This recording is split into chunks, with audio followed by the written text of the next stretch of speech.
Hello. Hello and welcome, my creative friends, to what is possibly going to be the very first inaugural episode of the Screenwriting Show, a brand new weekly live stream show where we're going to talk about all things screenwriting.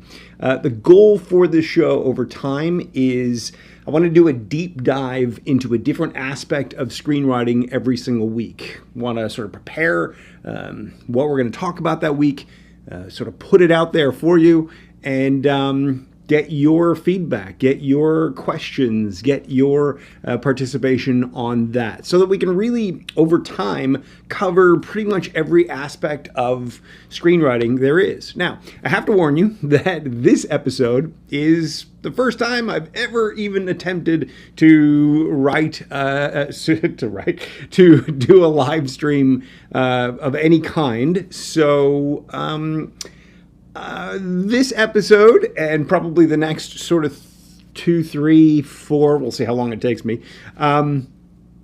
will be, hang on, I forgot to do that. This episode is going to be sort of me figuring out how to live stream. So it's going to be a little jumpy, a little cumbersome. I have spent the past week or so trying to get this whole thing set up. I was going to have like an external monitor thing where we could look through scripts, and we may yet do that. We probably will in an upcoming episode. Could not get it figured out. Was having some trouble with my laptop, with the other computer that I had, and then I had all sorts of audio problems. So if you can let me know that you can hear me in the chat, that would be a big help.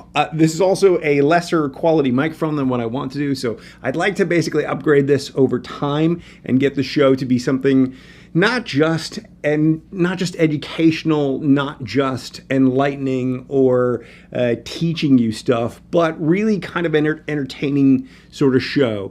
Eventually, what I would like this to be is really the quintessential screenwriting show, the place where you can come to learn about the craft, where we can discuss strategy and mindset and address whatever problems or challenges that you're facing on your journey toward becoming a screenwriter. If you have met with roadblocks along the way and you just can't get through them, I want to address them on this show. I want to help you get through those.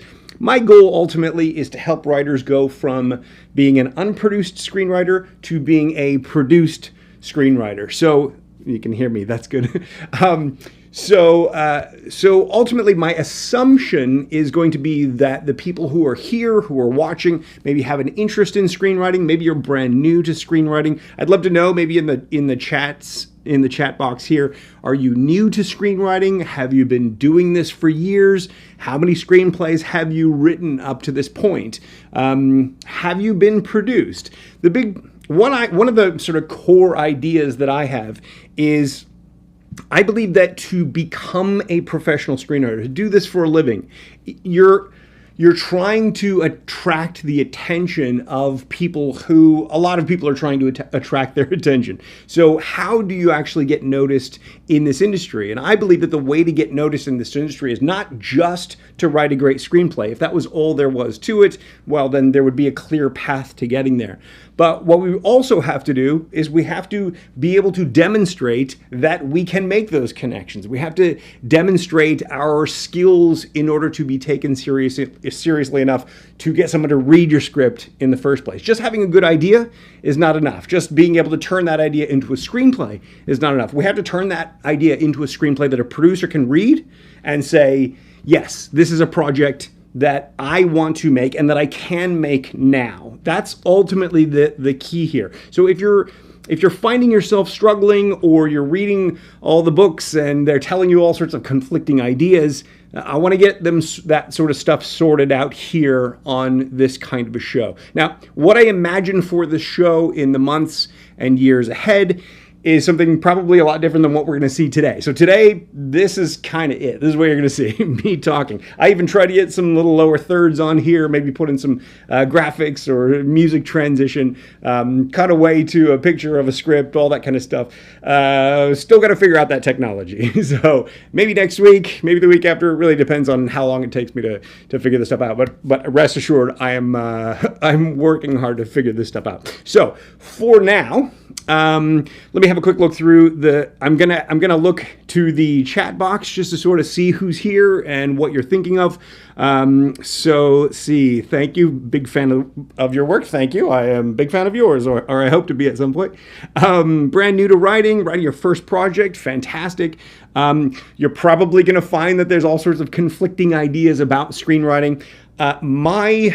My sort of core philosophy with screenwriting, in case you're new to screenwriting, in case you're new to me, is that there is no right or wrong. Most people teach screenwriting a very specific way, the classic 3-act structure, but they do that because that's the easiest way to teach the principles. The actual writing of a screenplay, you can write whatever you want. You can tell a story in a completely non-traditional way. And in many cases, telling a story in a non-traditional way is probably better for getting yourself noticed and breaking in. The challenge is that it's hard to teach how to do that well. So a lot of people can't analyze that very well. So you will find that people teach it in a specific way. I come at it from a different angle. I'm not...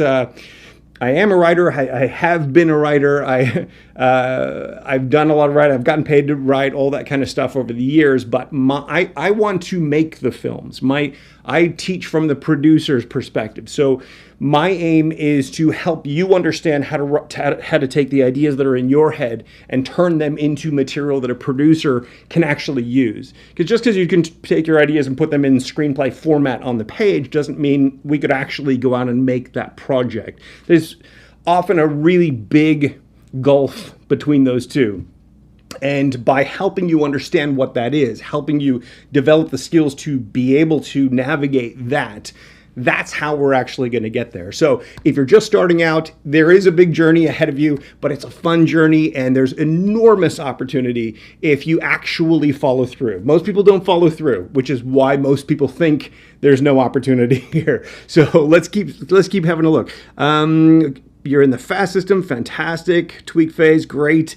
Let's see, been writing scripts for 20 years as a hobby. Now I'm trying in earnest to become an established writer-director. Fantastic. So Mark, you want to be a writer-director. Is it you want to direct because nobody will pick up the scripts that you've been writing, or you just have the passion for visual storytelling? One of the things I've found along the way is that writers don't necessarily grasp that writing and directing are vastly different skill sets.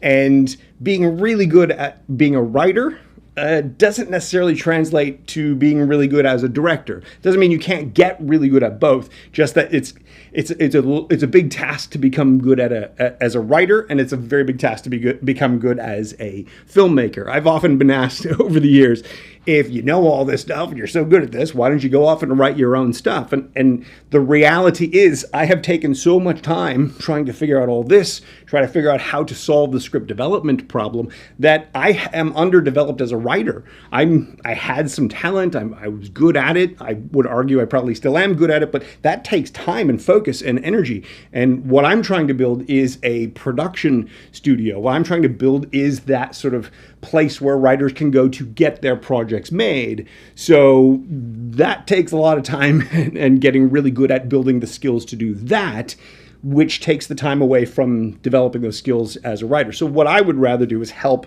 writers get really good, or people who are passionate about becoming writers, to get really good at developing those skills, so that once I've built this thing over here, we can just sort of feed that machine. So anyway, as you'll see through the course of this series, I quite easily can go off on tangents along the way.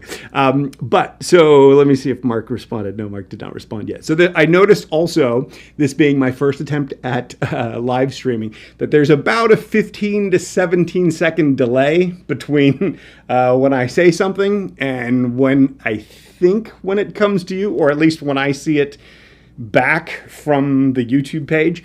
So if there's a little bit of a delay, I'm going to try to fill that with more ideas and insights, but I may go off on slight tangents while I'm waiting for you to respond, and it may seem like I'm responding. Why isn't he responding? So I got to sort of figure out this and see if there are ways to tighten up that delay and get that stuff. So figuring out the technicalities of all this is very much a big part of what these first couple of weeks are going to be. So please bear with me on that. Let's see. I've never been produced. Nick says, I'm on my third feature screenplay. My goal is to be a writer-director, and I just turned 18, but I've been doing this for 6 years. See, I get asked by young people a lot. I started in the film industry when I was 12 years old, so I know all about being young, having a big ambition, and feeling like they'll never let me in or I'll never be able to do it. The reality is, developing the skills of screenwriting, developing the skills of filmmaking, developing the skills of, in my early years, acting. Developing those skills just takes time. It's like anything, where nobody is born with these skills. You can take your favorite writer, you can take Tarantino, your favorite director, any of these types of people. They don't start out with these skills. They develop these skills over time, usually on their own, writing really bad screenplays initially. So if you start out writing material that's not great, keep at it. The secret to success here, by the way, everyone, is very simple. Consistency. Keep taking action. If you take action every single day and your focus is on improving your work every day as much as you can't help but get better over time. It's being prepared for those moments when you can make those moments happen that's going to make those moments happen, right? So let's say you have an idea that you think is fantastic. I see this in my comments all the time. If you have an idea that's fantastic for Spielberg would love it, right? And then let's say you find yourself in an elevator with Steven Spielberg, and you sort of throw your idea at him and he goes, that's not a bad idea. What else, what have you got? Do you have a synopsis of your story? Where does it go? Tell me more about it. And you go, yeah, all I have is the idea. Well, that's not really going to do anybody any good, because the producer or Spielberg, anybody, we can't use just an idea. Somebody has to turn that idea into a complete and compelling story. Somebody has to turn that story into a page-turner screenplay, an exciting and visceral audience experience. So who's going to do that? Either the producer has to pay someone, usually someone who has demonstrated that skill, who comes at a significant cost, or you do that and you come to them with proof positive that you've been able to take that idea and turn it into something. So this is the great challenge as we go along. So if you're new to the game, if you're 12, like I was when I first started, if you're in your teens, if you're in your early 20s, if you're 40 or 50 or 70, if whatever age you start at, you have to understand that it's going to take a little bit of time to develop the skills and be able to present your ideas as compelling stories, and to be able to create material that audiences, when they read it, go, wow, I want to see that movie. That audiences, when they see it, go, wow, that was an extraordinary experience. I love that experience. That's what we really have to do. So if you're here with me today on day one, fantastic. By the way, it says here that we currently have 29 people watching. I actually thought there would be about 3 people watching, so congratulations to you all for being here. Thank you for joining me, by the way. The reality is, if all of you who are here today stick with me and stick with screenwriting and consistently take action and consistently focus on not making a sale, not making a big deal, not breaking into Hollywood. If you focus consistently on improving your skill, on improving your ability to take your ideas and turn them into something extraordinary, you can't help but get better. Most people who do this, most people who have an idea for a screenplay, don't actually follow through. Or if they do follow through, they follow through for a week or a month or maybe a year. And then, it's all just too hard. It all seems so impossible and so inaccessible, and they don't actually do what's necessary to get there. They quit. And what I have found over the years, again, if you don't know much about me, I started looking for material to produce about 22 years ago, when I was in post-production on a film that I wrote, that a friend of mine and I were making together, super low budget. We thought we were nearing completion of our film. I thought what we would do when we were finished is we would take our film and we'd go to AFM or we'd go to the Cannes Film Festival. We'd try to sell our film, try to get a distributor for our film.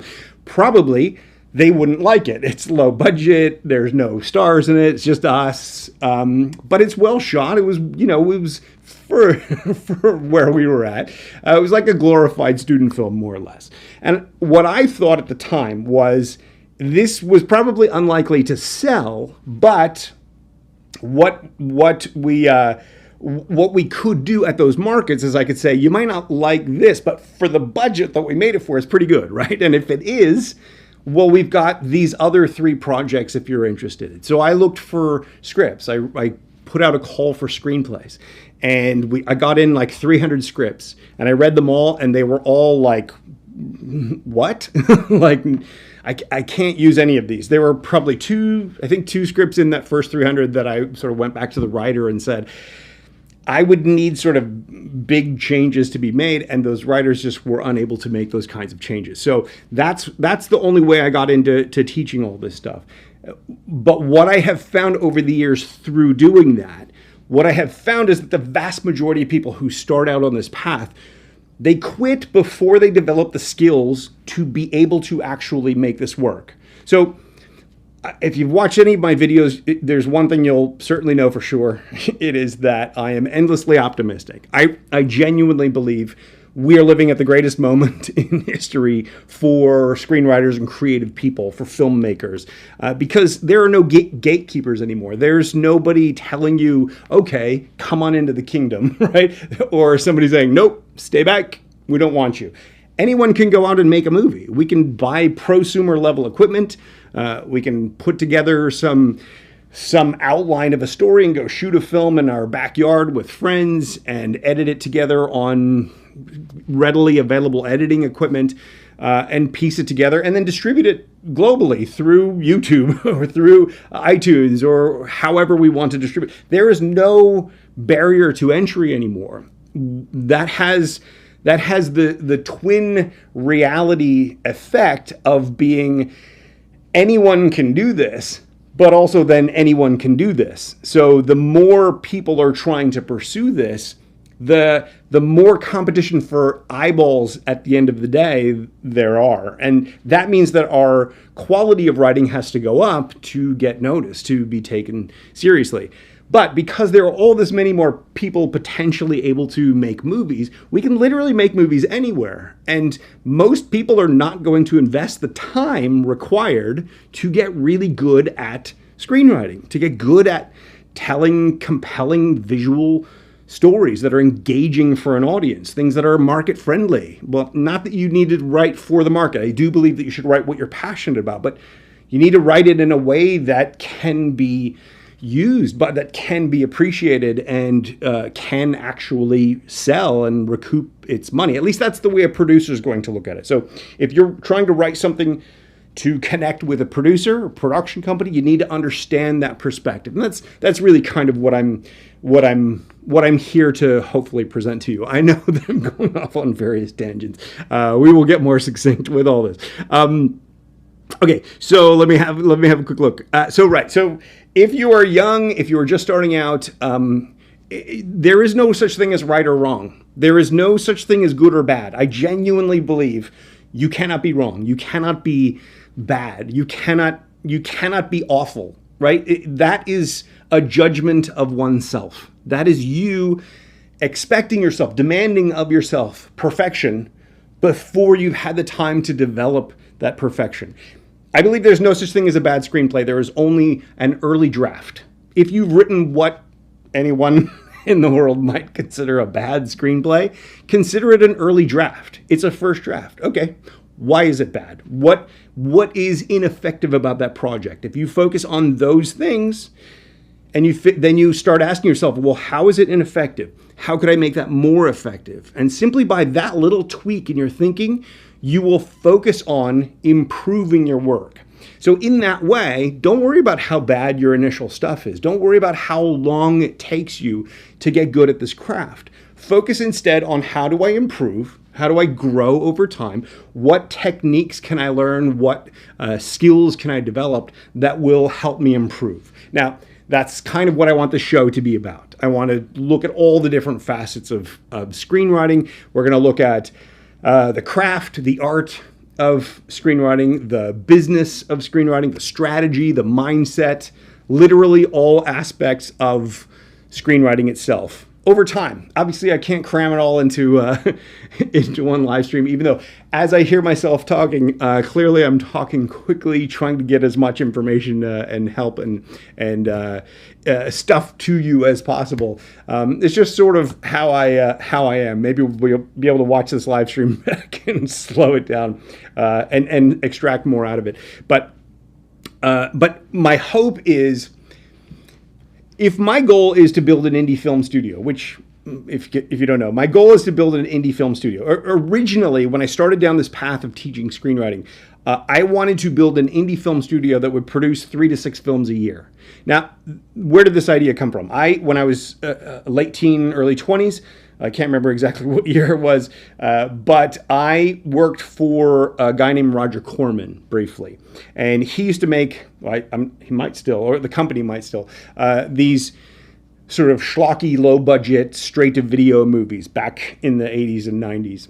And maybe, again, like I say, even today. But they would pump out these films. And as a young guy trying to get into production and learn that side of it, because I was an actor for many years and I fell in love with the production side of it, and I wanted to do that stuff. I had all sorts of ideas, movies I wanted to direct and TV shows and all this stuff. And so I started doing production work, and I've done almost every job you can name on a film set, or assisted the person who does that job, from ADs to PA, second AD, AC, camera operator, a cinematographer, grip, gaffer, gopher, PA, all of it, right? So by doing all those different jobs in those kinds of companies, I realized that there's no better way to learn this stuff than to do this stuff. Learning by doing is quintessentially the best way to develop one's skills, because you really get a sense of not just the theory of what it is you're trying to do, but actually what works, actually how to do something that works. And so I worked for this guy, and in the span of about 6 months, I worked on like 5 different films, and it was the greatest experience of my life at that point.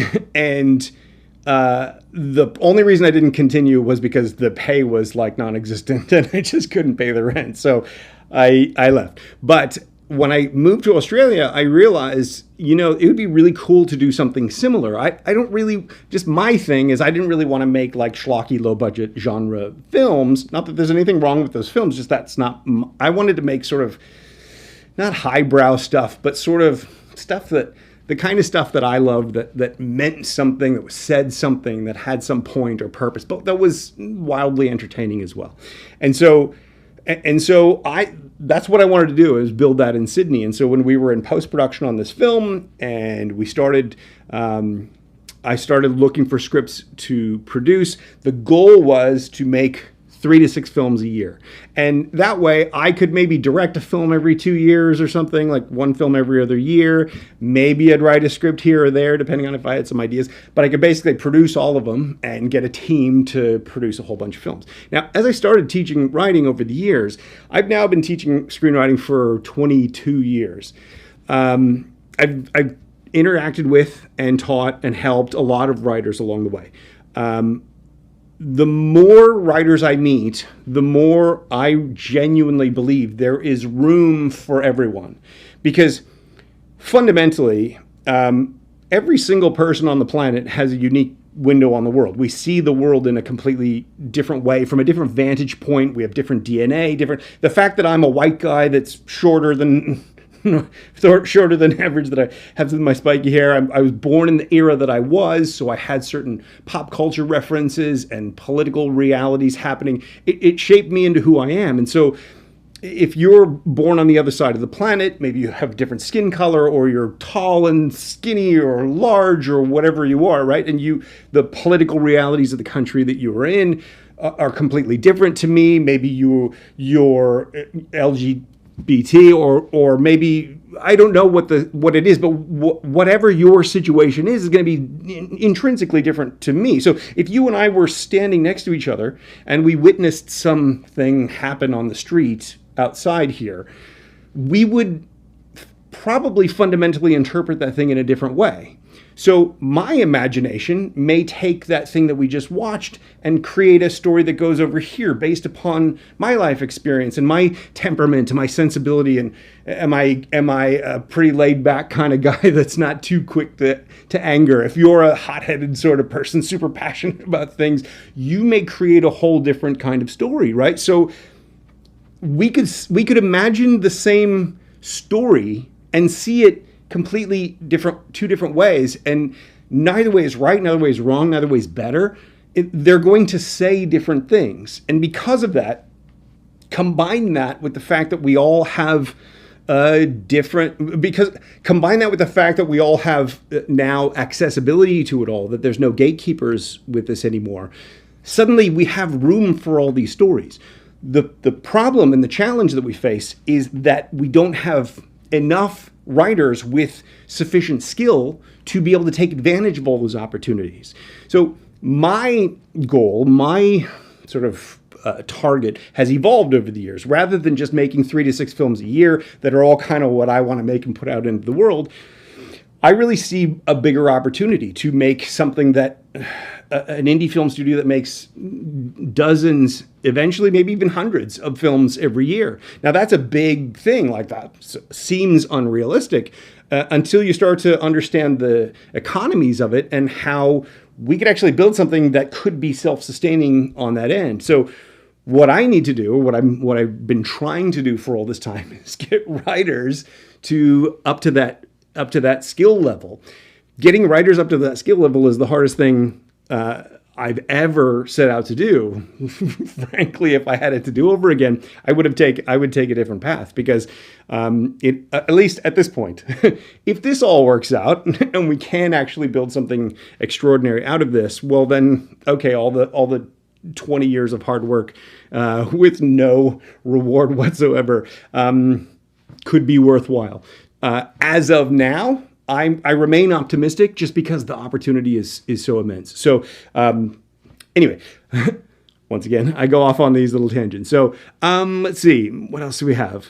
So back to it. Wow, I'm taking a long time to get to Nick's comment. But you've just turned 18. You've been doing this for 6 years. That is fantastic. If you can start, if you start young, or you start today, and you expect that it's going to take the 10,000 hour rule by Malcolm Gladwell, 10,000 hours to master anything. If you spent 3 hours a day on screenwriting and if you spent 3 hours a day on screenwriting, 10,000 hour rule would mean it would take about 10 years to get mastery level. Now that may seem disappointing or disheartening, but you don't have to get to mastery level to make your first sale. You don't have to get to mastery level to see your first film made.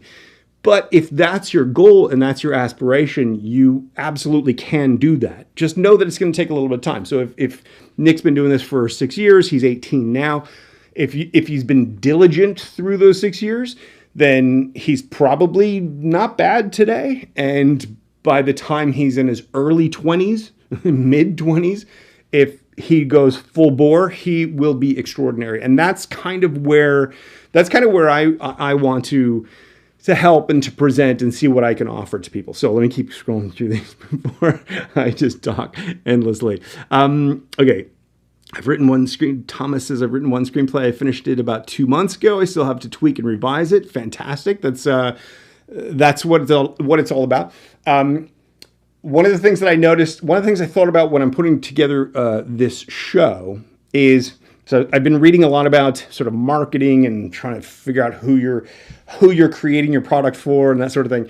And I really want to focus on the people who are unproduced, right? Anyone will be able to get lots and lots of value out of this, no matter what level of screenwriting you're at. But by specifically focusing on a target, I think we can focus the value that this live stream show becomes. And so what I want to focus on is getting writers from unproduced to produced. So in that way, whether you're unproduced because you're a complete newbie, or you're unproduced because you've been struggling for years and you can't sort of get over that hump, we can focus on whatever issues you're having. Now, here's the thing. If you are completely new to this, you know nothing about screenwriting, the kinds of questions that you ask when we go to Q&A or when you put comments into the chat here, the kinds of questions that you're going to ask are going to be those beginner level questions. I will always answer beginner level questions because I want to meet you wherever you're at. So if you're new to this, I want to help you get to intermediate level, right? If you're total novice, I want to get you to intermediate. If you're an intermediate, I want to get you to pro. If you're pro, or if you're advanced, I want to get you to the deal, right? So that in that way, we can sort of focus. We can pinpoint what we're trying to achieve here. So if you've only written one screenplay and you finished it about 2 months ago, there's a ways to go yet, right? So one of the things that I have found along the way is that you can't know what you're lacking, what skills you're lacking, until you go through it and give it a shot, right? So if you have an idea for a screenplay, you're a brand new writer, and we talk over the weeks and months ahead about how to get that first script onto the page. Even if what you write ends up not being viable or sellable, that's okay, because by writing that out, you're going to start to see some of the flaws in it or some of the gaps in it that you simply can't see when you're first pouring it in. When you're enthusiastic about it, when you're excited about an idea that you have, you need that enthusiasm to get to write your project in the first place. You're not going to be able to see that work objectively until there's a little bit of time between it. I have a screenplay, for those who don't know, I have a screenplay development system that I built called Fast Screenplay. And it breaks the entire process into 7 phases. And so the first phase is to prepare your imagination for the journey ahead. The second phase is to take all the random ideas you have and focus them into a story. And then the third phase is to get that story into the page, write a first draft. Now, then we go into the rewriting phase. Now, the point, we need to really take as much time in between writing that first draft and rewriting the draft as possible. I always suggest people take a minimum of a month. You can take 6 months, you can take a year. The further you are away from your first attempt at something to then read it back, the more objective you're going to be. And you need that objectivity when it comes to rewriting. But we'll get into some of the specifics of that as time goes on. So, okay. Let's see. Tony says you didn't know we were on tonight. Fair enough. I have mentioned it to people. Let's see. Shane said, but anyway, thank you for joining us, Tony. Shane says, I've written 10 plus scripts, started in the 90s. Fantastic. Read all the usual books. Won a few contests. That's fantastic. Unproduced. One option. Okay. So, do you have an idea of what, Shane, do you have an idea, if you're still here with us? I know I've been yammering on. Do you have any ideas of why you think you might be unproduced so far? Is it you're having trouble connecting with a producer? Are you having trouble getting people to read your scripts? Do you think maybe you're making some of the same mistakes over and over, or not quite developing in certain ways that are improving your work as you go? I'll have to scroll down and have a look at, I see you've written some more. You probably wrote that comment half an hour ago. Anyway, these are the kinds of things to think about, and bring it back to something that I started to talk about a minute ago, which is this show. I can talk to you guys at any level. So Shane, who's written 10 plus scripts, but it hasn't yet been produced, maybe got optioned, the option expired, didn't turn into a sale. How we talk to Shane about where he's at or the problems that he's struggling with is going to obviously be quite different to how we talk to someone who's brand new to screenwriting and really kind of doesn't yet even know about how to format a screenplay, right? So my thought is, if you don't know the basics or you don't have a sort of big overview sense of how everything works or how the different pieces fit together, obviously we're going to have to cover some of that ground, maybe even again and again and again as time goes on. So what I did do was create a weekend screenwriting workshop. I'm not going to try to pitch the other things on this show, but just as a sort of intro here, I did a weekend workshop back in Sydney in the early 2000s. First one was in 1999. That's how old I am. And basically put everything you need to know before you start writing a screenplay into a jam-packed 12-hour weekend workshop. So that workshop is up now. If you wanted to watch that, what my thought would be would be we could get everyone sort of up to speed on sort of the basics of it, and then the questions that we ask and the things that we talk about on the show over the next months and possibly years, those can lift, right? So if we're talking about all the basic stuff and the newbie level stuff, well, obviously that's just going to get us to a base level of fluency with screenwriting. But if we can go deeper and we have that base level of fluency and we can go into like, what are the things that are keeping Shane's work from making a sale? What are the things that are maybe making your characters not likable enough, or whatever notes or feedback you get from people on your scripts? Well, then we can start addressing those kinds of details and those kinds of nuances and push you ever closer toward actually making a deal. So anyway, that's my thought for the show. I will answer any question at any level, and I'll come to you at whatever level you're at. So if you're a complete newbie, do not be afraid that other people here know stuff already. That's fine. Everyone needs to learn this stuff, and I'm happy to share absolutely anything with you guys. So let's see. Okay. I'm falling behind on the chat. That's okay. And by the way, I'm still looking at this. I realize I need to get a monitor that's like just off the thing, so I don't break eye contact with you when I'm looking for stuff. Little things like this is what I'm trying to figure out with the live stream. So let's see. Okay, following through. Is this your first live stream? You're doing great. Well, I don't know. I'm talking fast. Following through is a multi-layered and complex issue. That is true. A lot of people want to get into screenwriting in order to direct their own films. I started out like that, wanting to direct, learn to become passionate about the writing above all. So carrying on from what we talked about before about wanting to write and direct. I think part of the reason, especially newer writers want to write and direct, is because when you have the idea for the movie, you have a picture in your head. You know what you want the movie or the TV show to be. You know the texture and the feel, and you see scenes in your head. And so you imagine that writing is a means to creating those shapes. And it can be, and and that may be the best approach for you and for what you want to do. But one of the things I've been in the industry for a very, very long time, and I've met people in all aspects of it, all walks of life, all levels, from the very top Academy Award winners and box office stars to people who are just starting out, micro budget features, and just, schlepping cables. And if there's one thing that I know above all else, it's that there's a lot of talent in this industry, and people are passionate in this industry. And so when you have an idea for a movie, if you get really good at capturing that idea, turning it into a compelling story, laying it out on the page in such a way that when someone picks up your screenplay, they are drawn in, they are hooked, they need to know what happens next, and they tear through your screenplay because they love it so much, and you've put this movie in their head.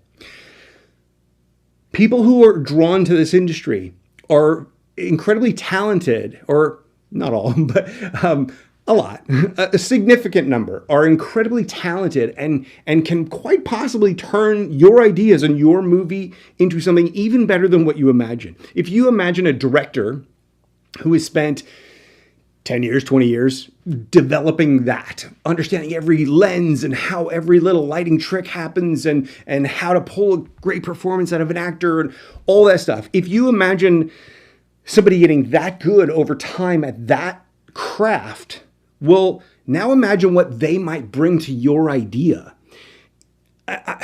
Because writing is such a solitary job, you're in your own space, you're just in your own mind, you're writing things.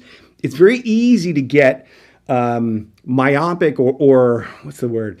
Sort of fixated on your own imagination of the thing you're imagining. The key for film is to understand this is a collaborative process. There's going to be, even if it's a micro budget film, you're going to be working with 2, 3, 5 other people. If it's a huge budget project, you could be working with hundreds, thousands of other people who are all working together to make this project something great and extraordinary.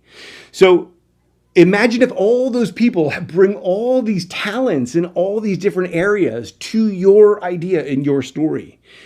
You can you could possibly see your movie in a way that is vastly better than you imagined it to be. Now, to get to that point, you have to get really good at creating the story and putting it on the page in a way that gets creative people to see that extraordinary movie. So, I understand too. My passion early on, the only reason I started writing was because I wanted to direct as well. So I totally get it.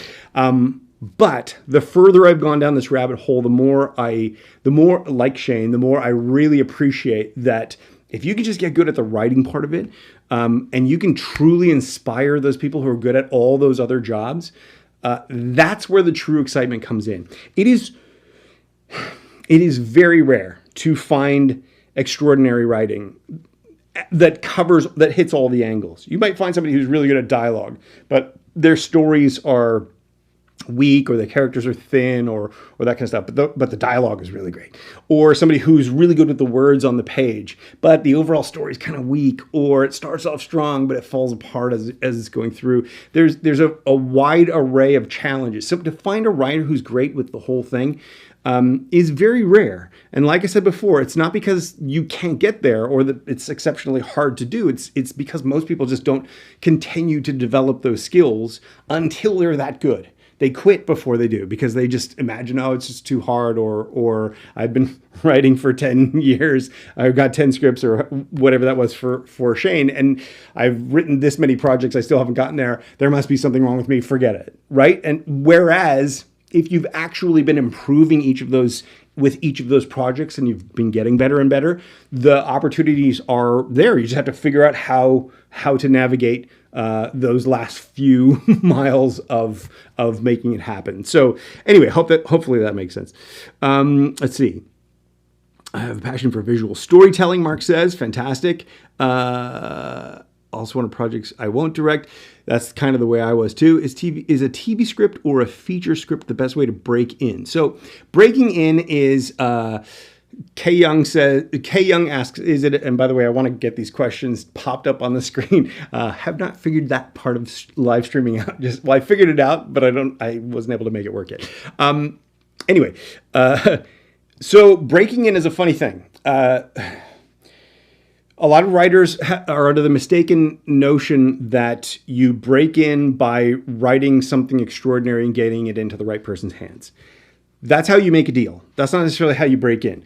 I would argue that the way to break in is to focus on getting a low-budget independent film made. I know this is not the typical way that it's taught. I know that some people disagree with this idea, but I believe strategically, if you have a great script and you're going, hey, Mr. Big Time Agent, or hey, Mr. Big Time Producer, or whomever is at that professional level, read my script, there's no incentive for them to read your script. First of all, legally, it's a challenge because if they read your script and they happen to be working on something with some similarities to it, then you're going to come back and sue them later, and they just rather avoid that. So often for legal reasons, they won't even touch your script. But also, I personally reviewed about 30,000 project submissions and requested to read about 7,000 of those screenplays. And I found fewer than 30 projects in the end that I wanted to say yes to.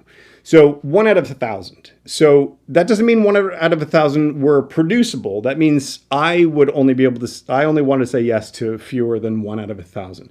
I would say probably less than 10% of all of them could any producer say yes to. So the 90% of what's being written and submitted is not usable. So the problem, the challenge is, if you're a writer, if you're in that 10% and you say, read my script, and they read your script, and like most cases, statistically, it's not ready, it's not something they could say yes to, well, they can't invest that time and energy to actually read your script.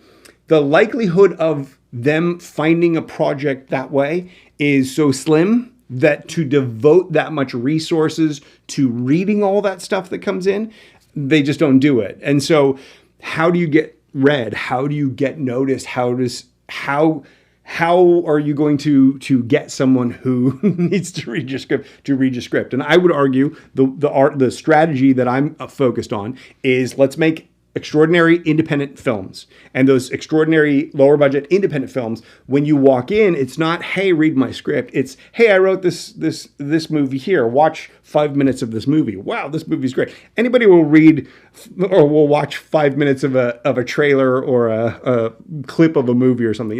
It's less taxing. It's passive. If it pulls you in, it's the movie pulling you in. It's easier to watch a movie than to read a script, right? So as a result, if you have written something that's great, that's catchy, that's extraordinary, that captures an audience or wins awards or whatever it does, well, then all of a sudden they're going to know, hey, what else have you got? And then that's when you come in with your script. So my belief is that the way you break in is you focus on developing some sort of a reputation, developing some sort of a base filmography that then pulls you in, right? So it's kind of like, don't go to them, have them come to you. Now that's easier said than done, and I know that feels like it's not very practical advice. But as we'll go through the series, I'll show you how to go about doing that. There are ways to do that. That's what I'm trying to build. But whether you come with me and we build it together, or you just take these ideas and these strategies and you go off and do it on your own, I'm cool either way for this show.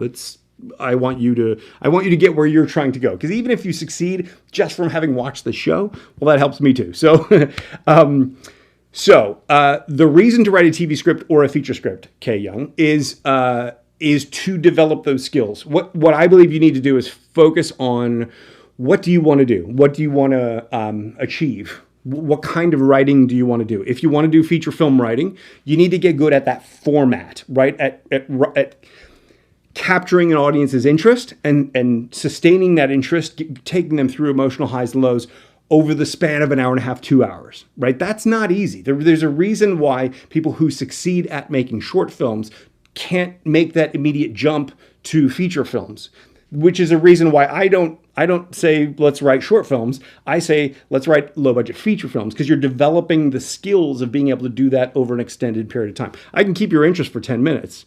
Can I keep your interest for an hour and a half? It's a different challenge, right? It's how often do we start watching a movie and we go, oh, this is terrible, and you get bored and click, what else is on? I have no time for this anymore. And with those shorter and shorter attention spans, it becomes harder and harder to do the feature length stuff. So writing a TV script, if you want to write for television, episodic TV, write some samples of TV shows that already exist, or classic TV shows. You could still write a Friends episode. No one's going to think you're trying to get a job writing for Friends, because it doesn't still run. But you can focus on shows that are on the air now. See if you can write a show in that style. If you're writing a Netflix style drama, it's about capturing some of those essences, see how those shows are written, get a sense of the style, and be able to build a story over time like that.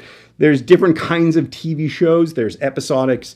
An episodic show is a show where each episode builds on other shows. There's the name just escaped me. There's shows that are standalone shows, right? So each episode you could watch the 30th episode, the 12th episode of the 7th season, and you didn't need to see any of the rest of the show. You could still enjoy that, like sitcoms often are, that kind of thing. So you need to know what kind of TV you want to write and how you want to go about it. What I generally focus on in what I teach is feature film writing. And the reason is because again, going back to that idea of keeping an audience's interest, developing a story over the course of an hour and a half to 2 hours, it encompasses all of the skill sets. So if you're going to write for TV, you're obviously going to need the end of an episodic episode to have some sort of a cliffhanger that pulls you into the next thing. Well, cliffhangers are built into feature film scripts as well, halfway through, or the plot points of the classic 3-act structure, or whatever,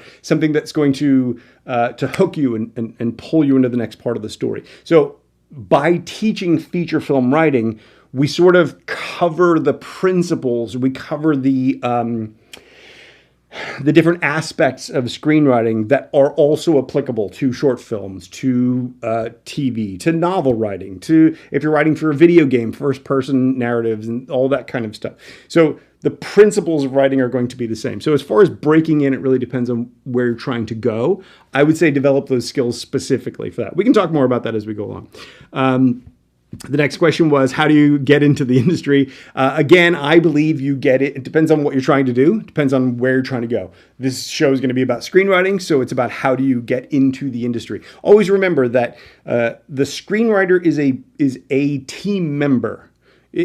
Just because you're writing in isolation, you're writing on your own, you're developing your skills, you're creating your story, you're immersing in your own imagination, and it's all you when you're doing it at home, right? So it can feel like it's all about you and your story and your movie. But to make it an actual movie is going to involve many, many other people. So the writer is a part of that larger machine, that larger process, right? The writer is the one who's responsible for making sure that the story works and for introducing at least introducing the extraordinary dialogue, something that keeps it punchy and keeps it engaging and has woven subtext into the story and has created subplots that actually reflect and impact upon the main storyline. All that stuff, right? That's the writer's job. The director's job is making that physical, making that three-dimensional, figuring out where to place the camera, figuring out how to pull the actor's performance so we're getting the effect of what that story was supposed to be, right? So the producer's job is making sure we have access to the location that day, or making sure that the investor's money is actually going far enough that we can film everything we need and not just half of the movie, or getting the deal for the people in the first place, or in the end, making sure that we've cut together something that's actually marketable in the end. And what do we do if we have to change that? All these people are involved in all these different aspects of this craft, which is a pretty all-encompassing thing, right? So so as far as getting into the industry, I believe anyone can get into the industry at any time. All you have to do is go to any film set or find a film set and say, hey, I want to be a PA and I want to work for free. A PA is a production assistant, someone who basically will run and go get coffee for the crew if they need it. It's the person who does all the little jobs while people are focused on doing the work, right? So all the little stuff, being the support team. If you want to break into the industry, become a PA. And you can work your way up. You start to figure out, oh, they need help over with the sound department. A friend of mine was a PA, and then he looked at the sound department and realized there were 2 steps to becoming top of that department, right? So he said, okay, well, I'm going to go try to be a boom operator. The guy has a little microphone. And he got some boom jobs, and he's a really smart dude. And so he said, I want to figure out how the sound mixer, the person who records the sound on set, what does that person do? Within like 6 months or something, he'd already done 5, 6, 8 films. I can't remember what it was. And then he was a sound mixer, and he's a very big sound mixer to this day. So, and makes plenty of money, right? If you want to be a camera person, it's all about figuring out how to make those steps up. If you want to be a director, you start making short films. You start getting really good at with the camera and all that stuff.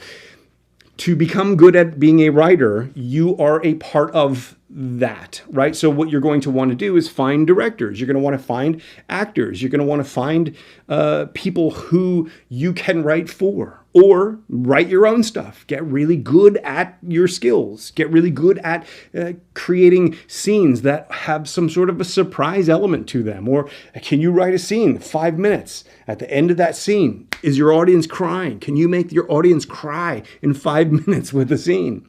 Well, as a writer, you're going to want to be able to develop those skills, in part because when you get on set and we need some changes for whatever reason, the actor can't say this line, or it's raining this day, or the camera broke, so we have to use this backup camera and it has a different texture to it, so we need a dream sequency sort of thing. Can you, on the fly, come up with something that will fix that problem? Now, that may not be a big deal on the bigger budget productions, but on the indie films, on the lower budget stuff, that becomes immeasurably valuable.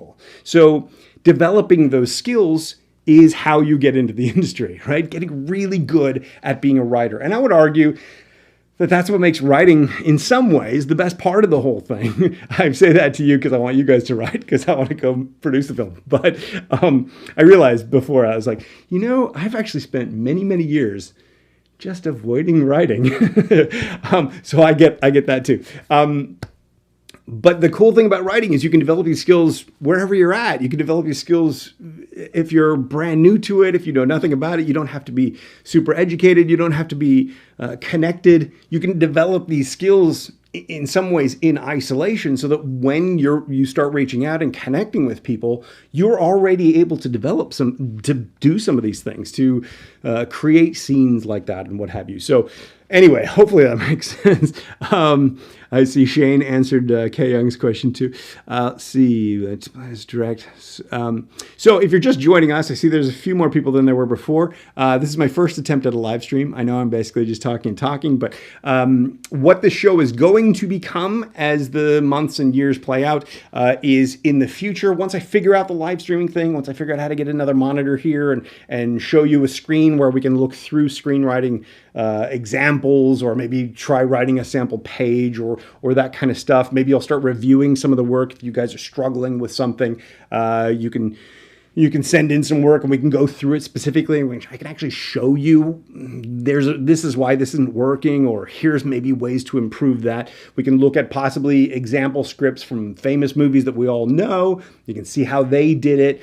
I can show you some famous movies that I don't think the writing's terribly good, but it got turned into a decent film.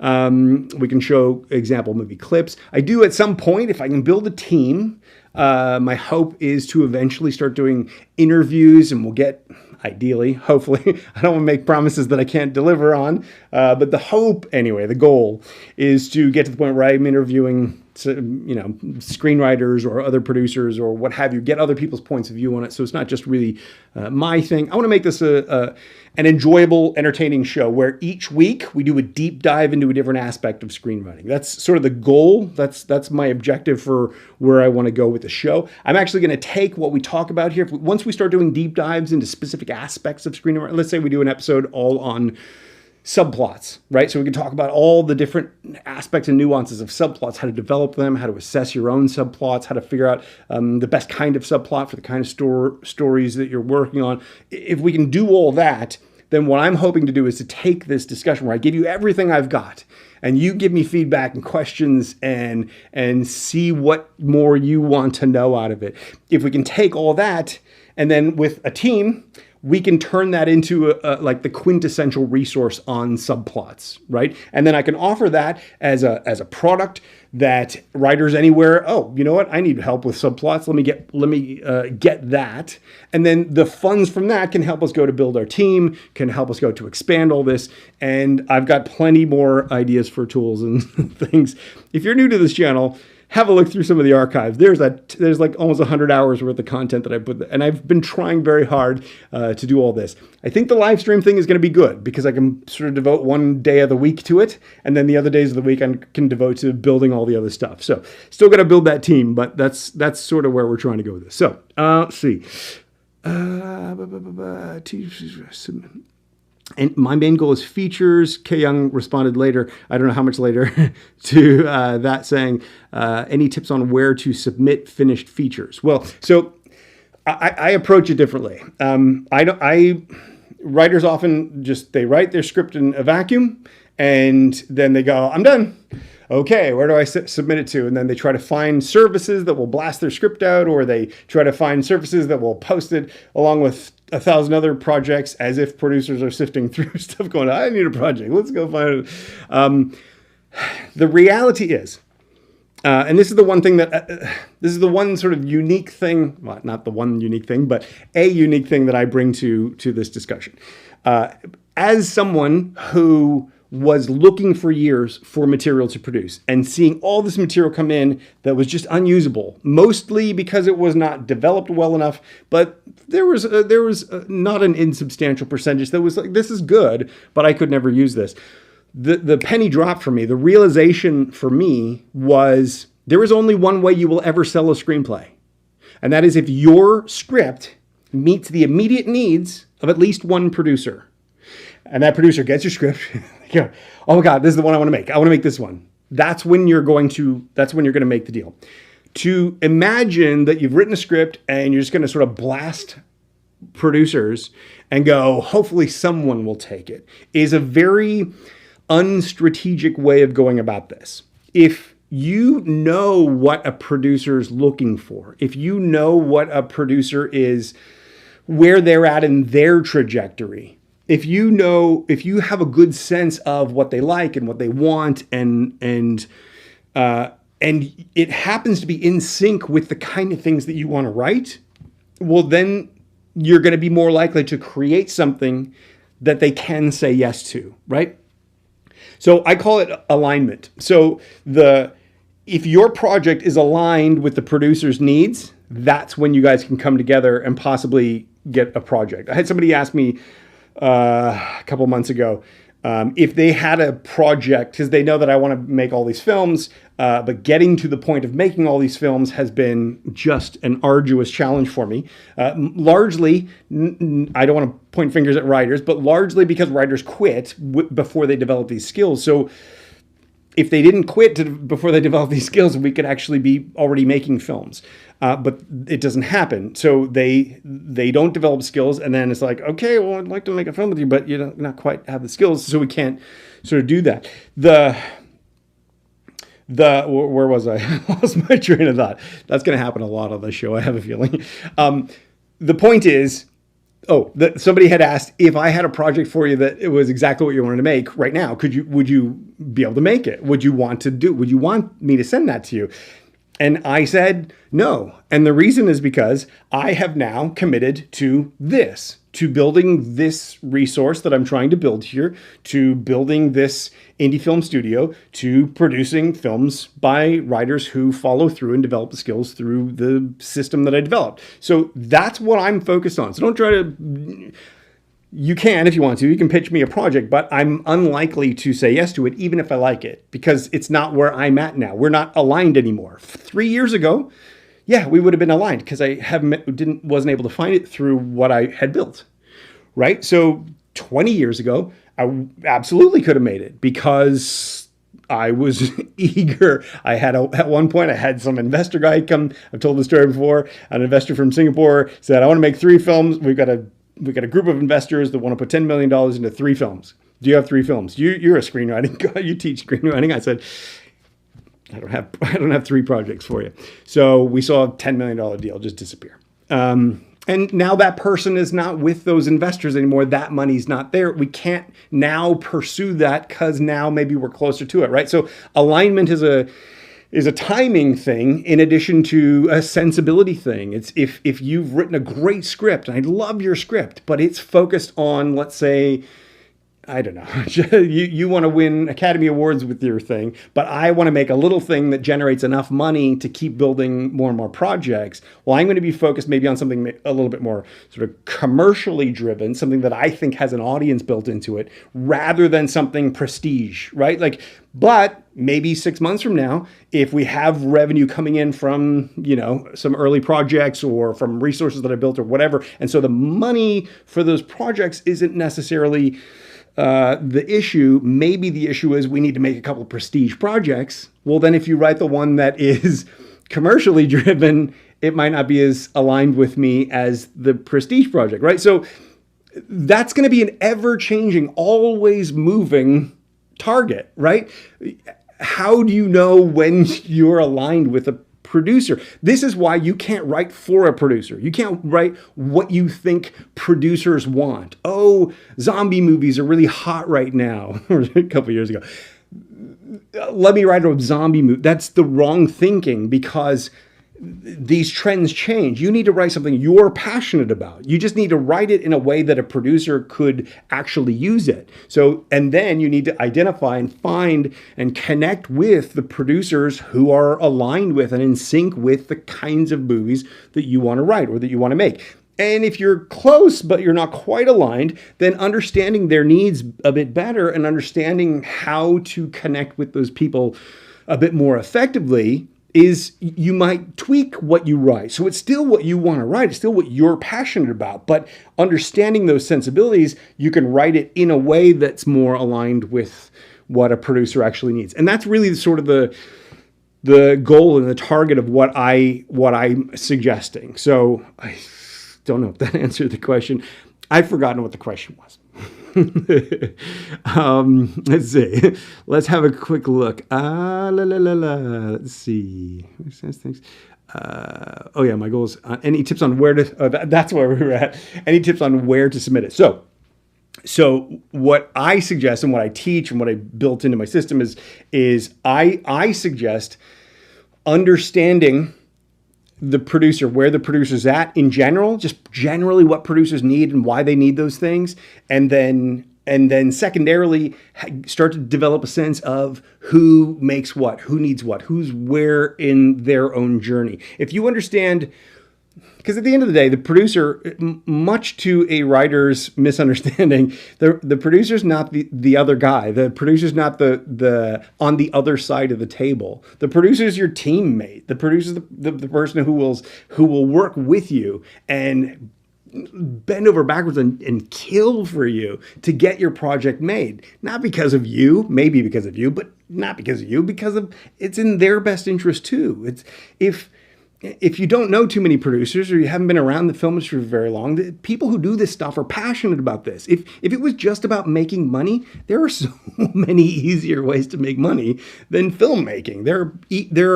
And if you're thinking about the top tier, those multi-million-dollar deals and the people with the private planes and all that stuff, that is a sliver of the possibility here. That's a tiny sliver of what the industry is all about. And the thing that I really want to impart to you is that there's this huge, that's like a tip of an iceberg. There's like the whole iceberg underneath, and you can make a living and you can develop your creativity and work your way up to the top of the iceberg there through other ways, right? And in order to do that, you have to get really good at understanding what people need.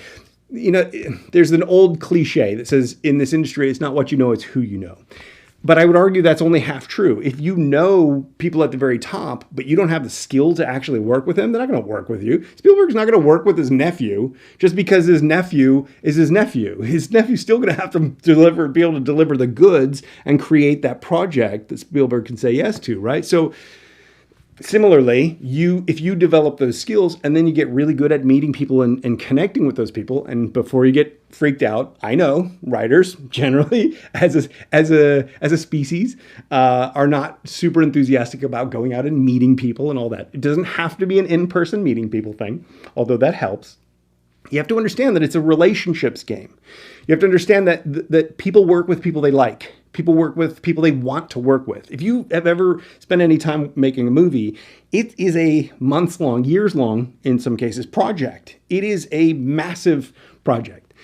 That, for me to spend a year working on a project with somebody I don't like, with somebody who's obnoxious and irritating and is always about what they want, no, I don't want to do that. Producers don't want to do that. But if you're a friendly, nice, caring, genuine, curious person who has great ideas and has a way with words, oh my God, where have you been all my life, right? Like, if you could help the producer turn their vision and their passion into something, awesome. Now, that may not be what's driving you, at least in the early stages, but that's going to be part of how you're going to get there. So,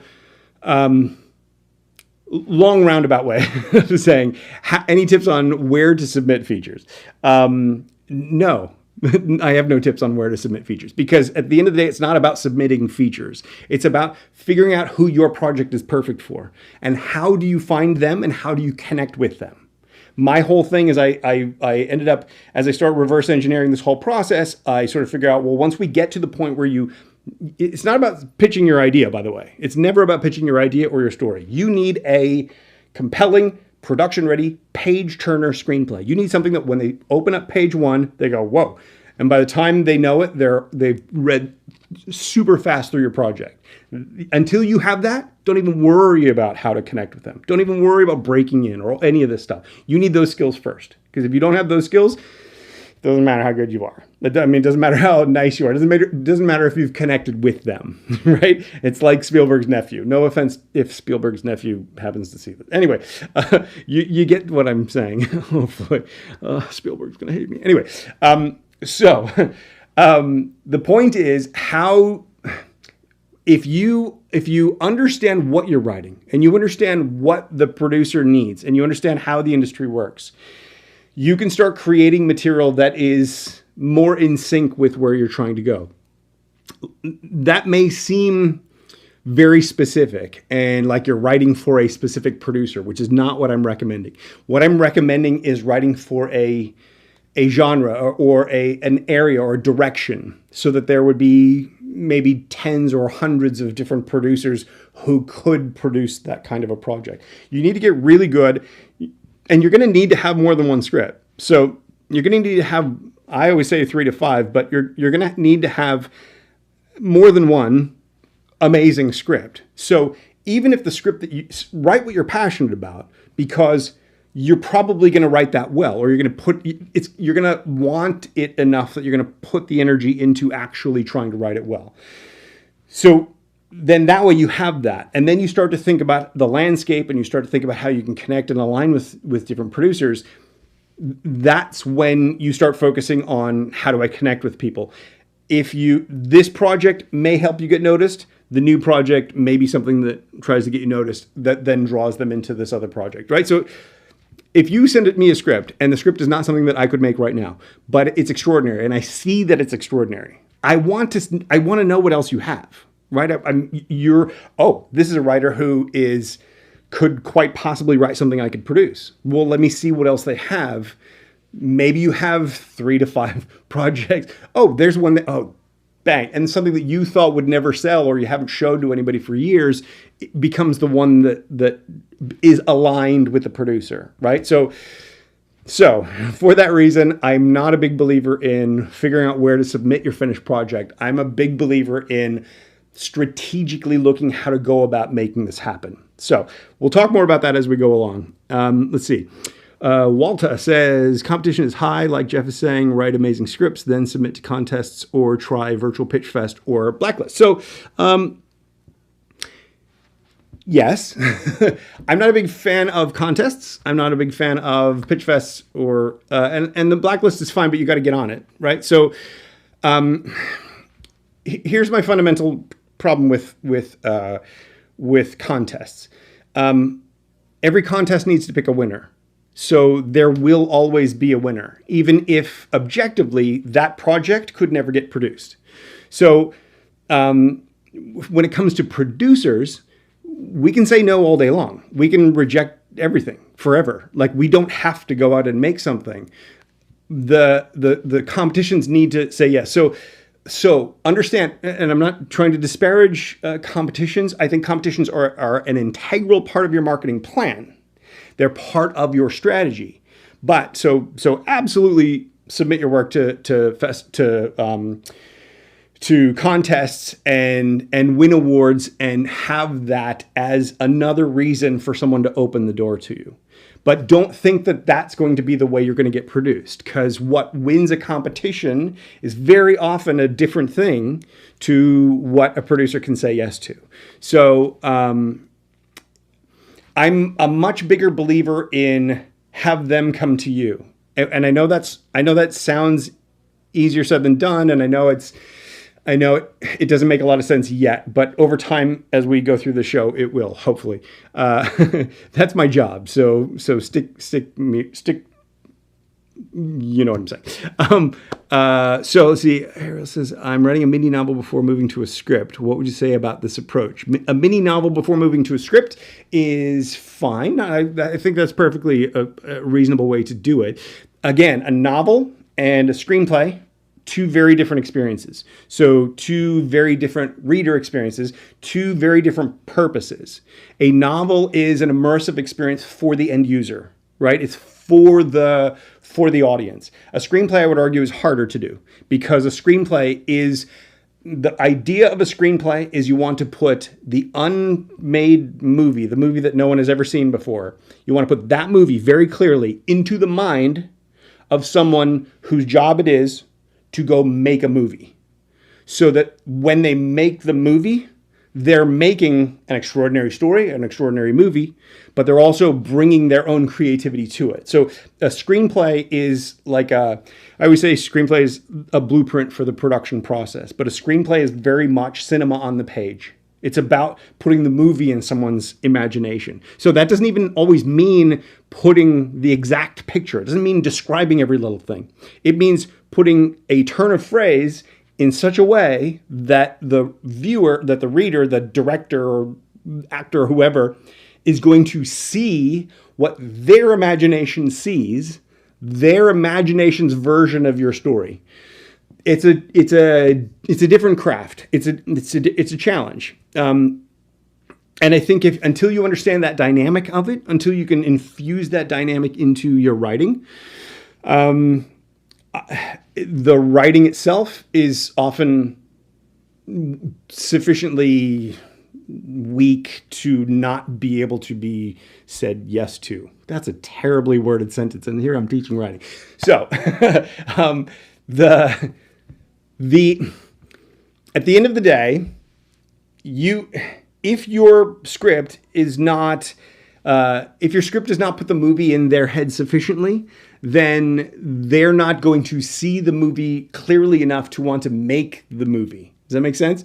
A novel, you need the reader to experience the story, right? So there are similarities, but it's different. So it's like anything. It's like what I said about short films. It's like if you take the time and energy to develop this skill set, that's different to this skill set over here. So it's certainly going to help you with a lot of things. You probably become a better wordsmith if you're a novelist, because it's more about the words. I find that people who are interested in novel writing tend to be better writers. The writing in their screenplays tends to be better.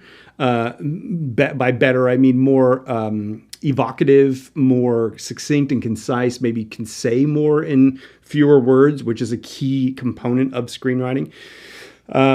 So by all means, that's fine. If you imagine that you're going to write a mini novel, and then that is going to be enough of an appeal for a producer to say yes to your project, I think that's a misguided idea, because the reason producers option novels and get them adapted and create projects out of that is because there's a built-in audience for that.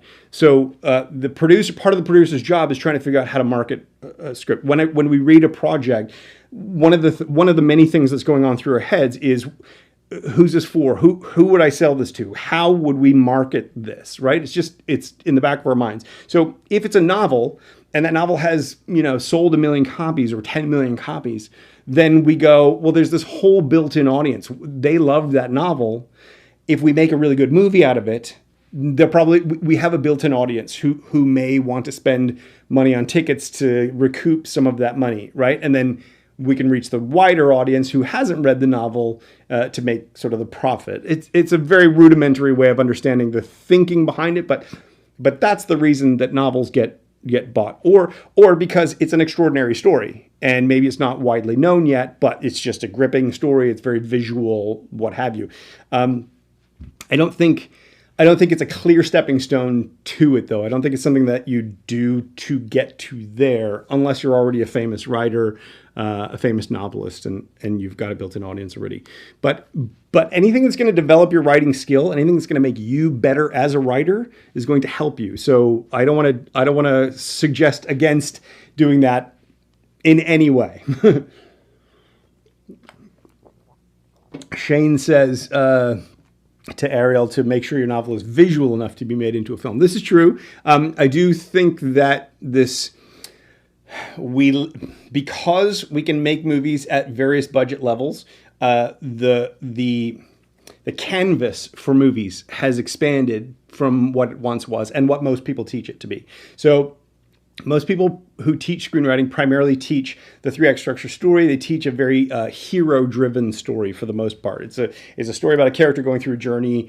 Even I teach this, a character going through a journey of some sort of transformation. But I think because we can make movies for less money, we can we don't need as much money in to recoup a lower budget project. And that gives us the freedom to make maybe more experimental projects or things that are that challenge some of the conventions a bit more. If we apply solid principles to them, I think we can possibly create stories that are less visual per se.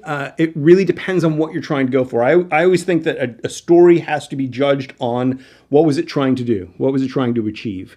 If you can create a story that is successful at what it's trying to achieve, and maybe that's just, let's make the audience super uncomfortable, right? Or for the purpose of getting them to challenge the way they think about some topic or whatever, right? If that's your goal, you could make a story that makes people super uncomfortable, and at the end, it is technically successful, right? So is that going to be a big moneymaker, wide audience? Probably not. But this is another thing that differentiates me with how I teach this stuff and how I go about it. I don't believe in telling you what to put where on your pages. I can tell you what to put where from the conventional, beat sheet story, first plot point, second plot point, inciting incident, we'll go through all that stuff as well. But I also believe that there is plenty of room for completely non-conventional storylines today. And what you really, and in some ways, getting good at capturing that stuff and telling those stories effectively is probably what's going to get you more noticed than simply telling some conventional story. So anyway, we'll cover some of that. I don't want to get too far down that. It's interesting to see where this just sort of randomly goes based on your questions and your comments. Let's see. I think I skipped ahead. Whoa. Okay. Looks like there are lots of comments that I'm running behind on the comments. How are you guys going so far? Are you liking this kind of a thing? This, like I say, if you're new, if you're just joining us, this is me figuring out how to live stream. I don't even have a second camera to cut to yet. I will, but this is me trying to figure out how to do this, get a sense of how to play this out. This is just a free-for-all discussion at the moment, as probably will next week and maybe even the week after that. We're going to start to shape it. We're going to start to get a bit more focused. So if it feels like we're sort of meandering all over the place, that's partly by design. That's partly just because I need to figure out how to do this stuff. And I can, as you can see, I can talk for hours on this about anything, whatever level you want me to talk at. So I figure while I'm learning this, let's just sort of fill your head with all sorts of cool ideas.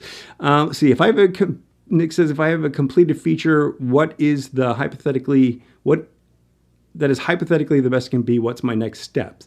Well, if it's the best you can be, that doesn't necessarily mean it's viable as a project. So you need to test it. So if it's the best you can be, if it's legitimately, you can't think of how you could change a single word in that script to make it any better, then it's time to test it. And the way you test it is you send it out to readers and you get the feedback. And most writers approach feedback entirely the wrong way. They want people to tell them if it's good or not, or what scenes they liked or didn't like. And that none of that matters. What you want is, when you're trying to get feedback, is you want to see how your project lands with the reader. Does it land with the reader the way you wanted it to land with the reader? Are you giving the reader the experience you want them to have? If not, then that's how you know how to reshape it and improve it.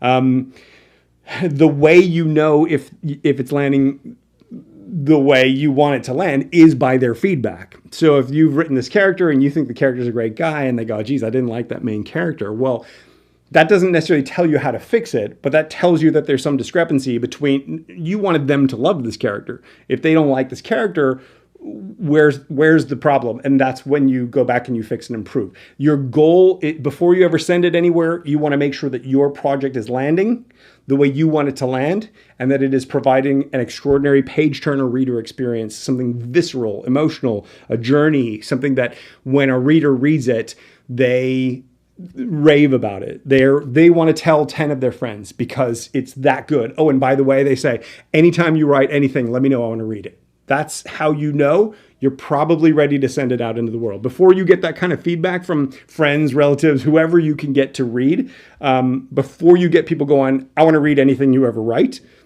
you might not be quite ready yet for sending it out into the world. just a rule of thumb. This is not blanket. Take nothing I say as a rule or a way that it has to be done. But these are sort of rules of thumb or principles that I've sort of discovered along the way. So let's see. I have a video that explains all this. Can we get to screenwriting? Joe, can we get to screenwriting? Well, here's the thing. Screenwriting is not just the writing. It's not just the words on the page. I hear you. I thank you for the smileys so that I know that you're awkwardly stepping into that critical point of view. But understanding the bigger picture of it is, in my opinion, maybe even in some ways more important than some of the fine detail of what you put where on the page. What you put where on the page is going to largely be determined by what you're writing and what you're trying to get across to your reader. And there are no blanket rules for that stuff. You can violate all the rules and still have something effective if it's effective for your story. So I would argue that understanding the big picture and seeing some of these sort of grand ideas may be more important, at least at this early stage, than getting into. I would say we are discussing screenwriting, but if you have something specific you want to know or a specific question, feel free to ask it. I'm clearly pretty far behind on the chat, so let me see if I can go a little bit faster. Okay, that's me reading.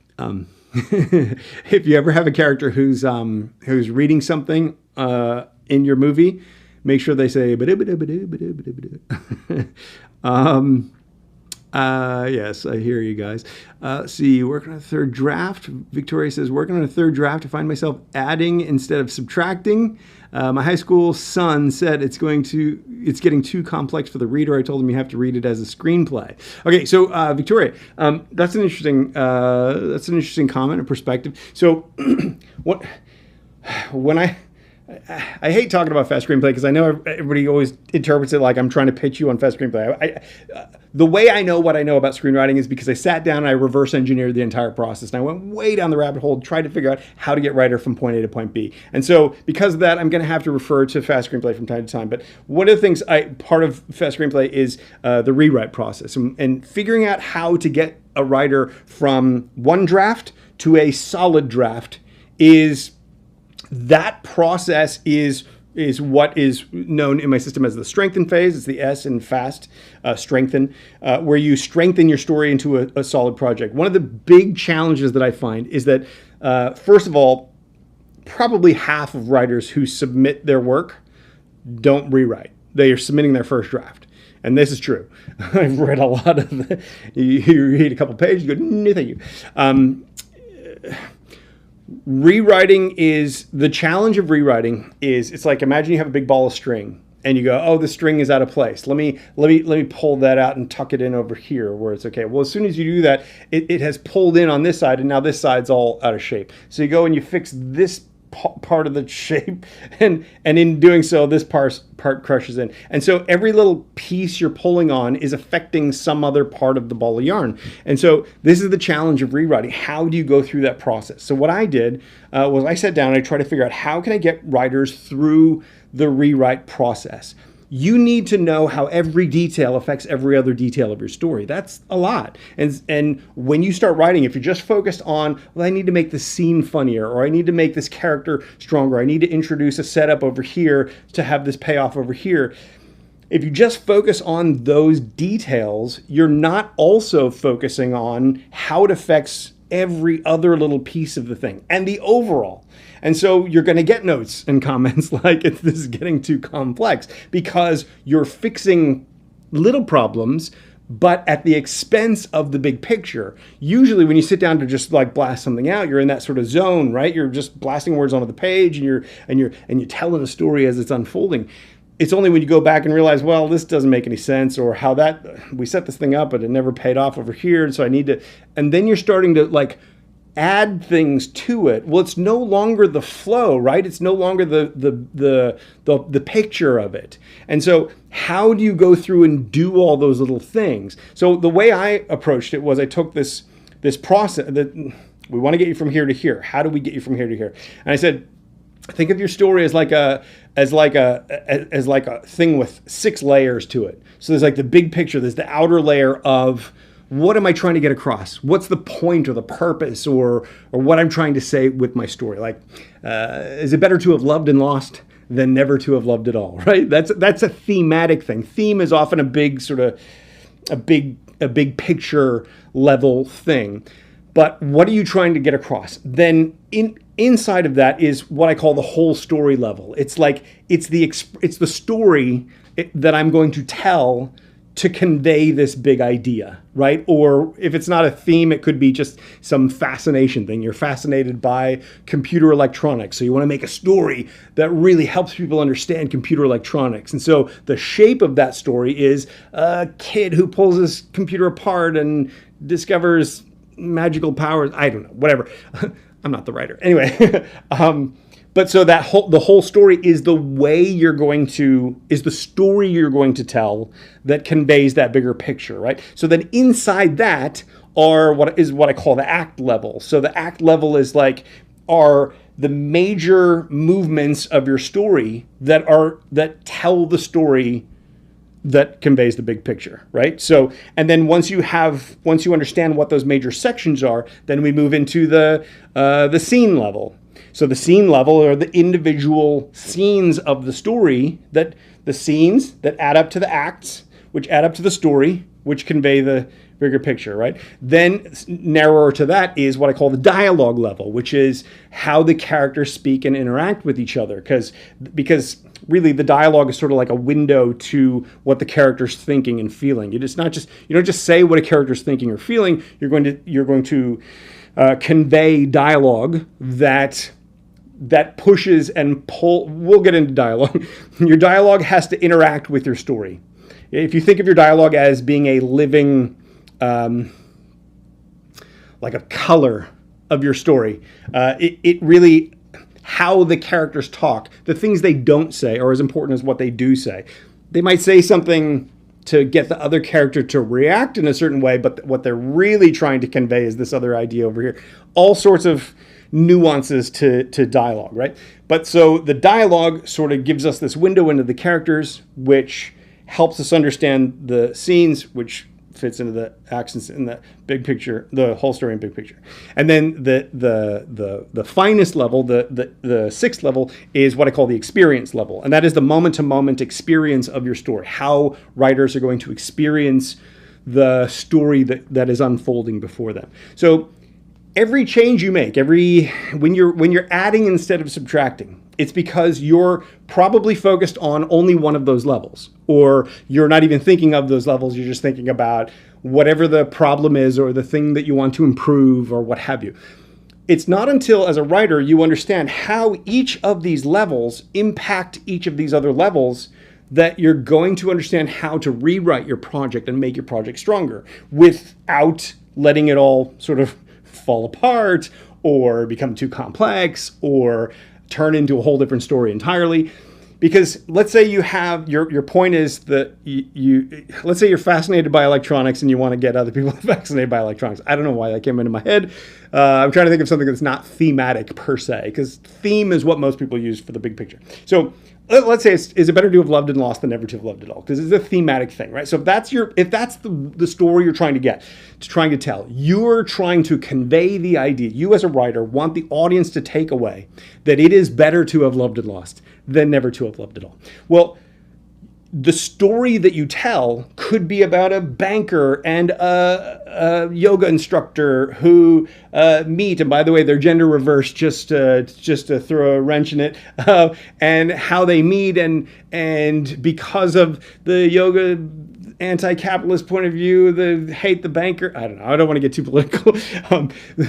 The point is, imagine a story with those rough elements. Now you could say, well, hang on, I don't really like that story. I don't like those two characters. It's not really working. They're not relatable, whatever it might be.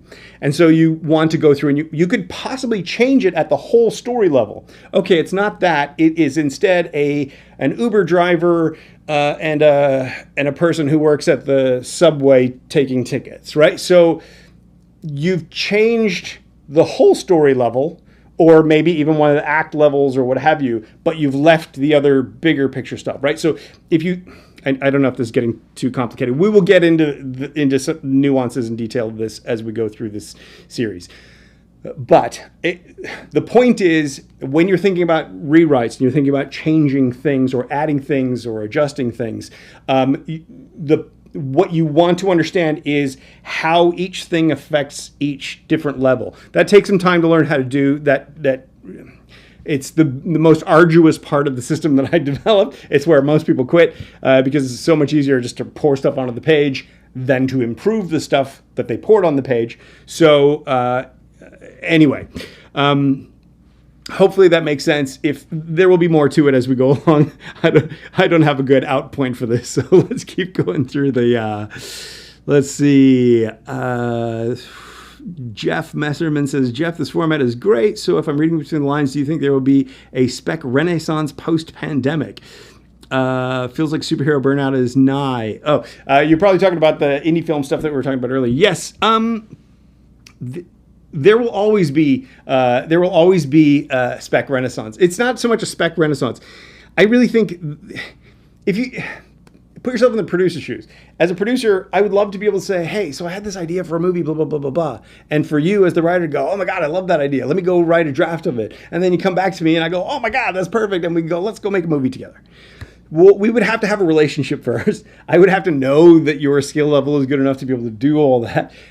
There's so many things that would have to happen for us to be able to make that happen, right? So in some ways, I think that's the ideal. Your spec or writing the project that you're passionate about are really about either writing them because you're passionate about them and developing your skills along the way, or writing them and trying to understand where they would connect, right? So yes, there will always be a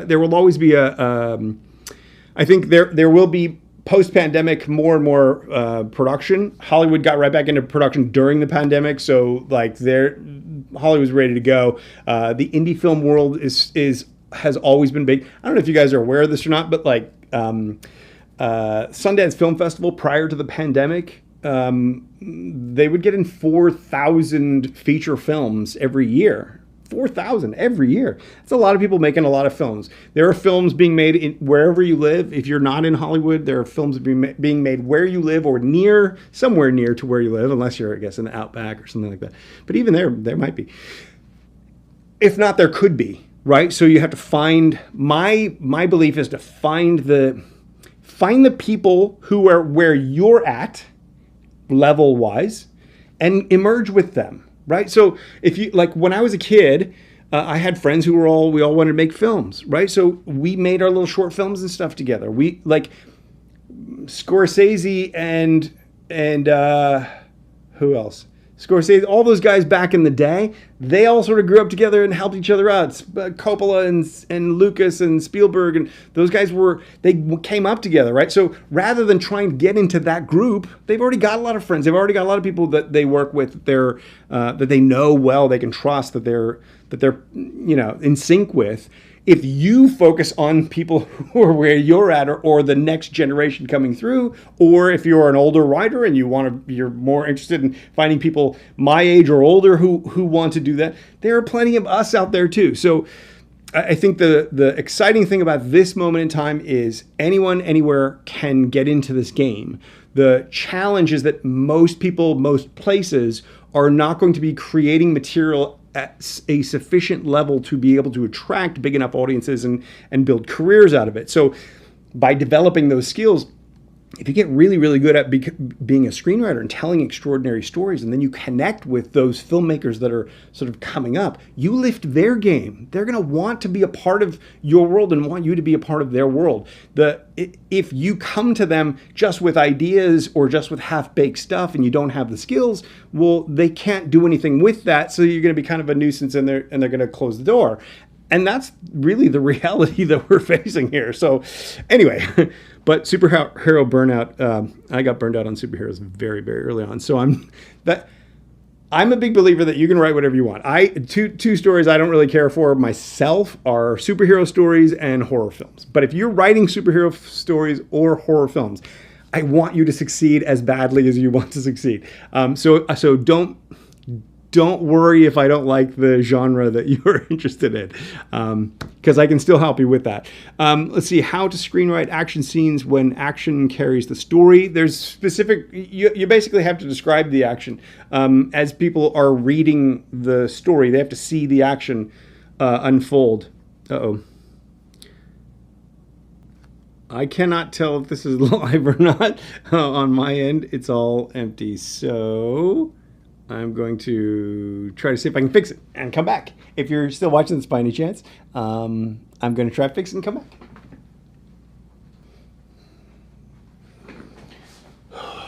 All right. Okay, so it looked like you guys could still see me throughout the whole thing. Oh, lovely. Okay. So, did I mention I'm learning how to live stream? Okay, so anyway, where was I? Well, that's embarrassing then, isn't it? Because here's me running off and like a little bit of a fool. Anyway, all right, so carrying on. So Victoria says, are you saying to write with a budget in mind? Shouldn't we just write? I believe that you need to do both. So you need to get good at writing. And so getting good at writing is a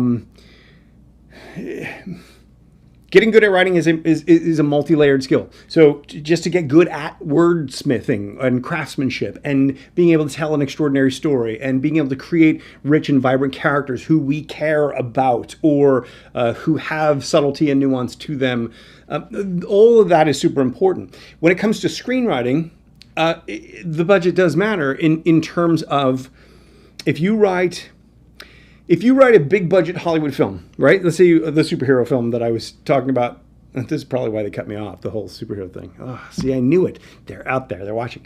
I'm an idiot. Anyway, so the superhero films, for example, if you create a superhero film that does not have sufficient visual spectacle or things that require big budget special effects and visual effects and something new that we haven't seen before, if you don't have that in your project, it's probably not going to attract the interest that the studio level producers and studios want, right? So it's not just about learning how to write at a low budget. It's also about learning how to write at a big budget and just understanding how budget affects the story that you want to tell. If you're telling a mainstream story, something that's destined for the multiplex, something that is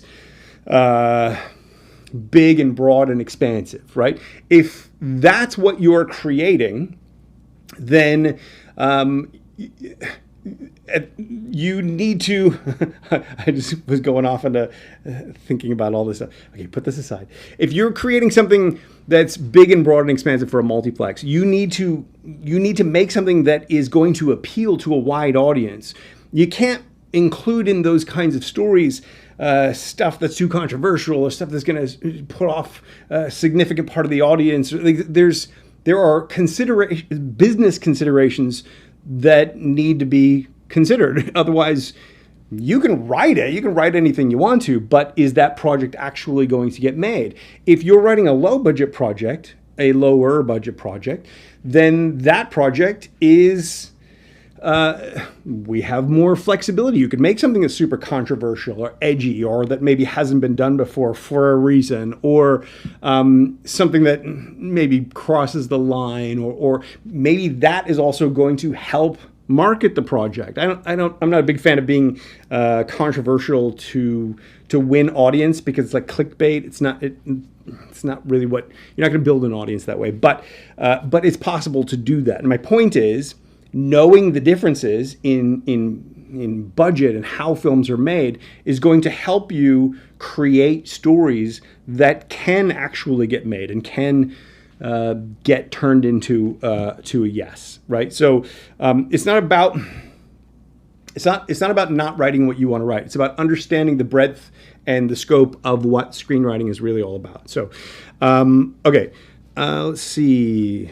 Shane recommended Said Field's book and Michael Haig's book. Yes, those are also good books. I would argue that they can limit you to a certain way of thinking. So take them as some foundational material rather than as a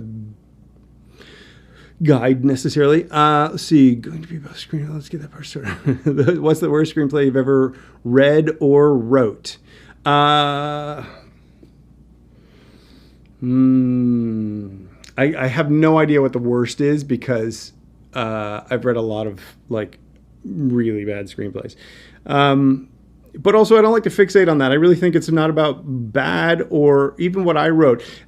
My first stuff was, I've looked back at some of my first stuff over the years, and it was not great. But that's because I was developing. Like everyone's going to go through writing stuff that is not fit for prime time, right? That's going to go through stuff that's not viable. It's not about bad. It's about, I believe there's no such thing as good or bad. There's only effective or ineffective. So if you take the idea of the worst screenplay or the worst you've written, or I wrote something that was bad, I read it again and it was bad. If you take that word bad or worst out of the equation and you instead replace it with the word ineffective, what it focuses your mind. This is an ineffective screenplay, and your brain goes, ineffective at what? Ineffective how?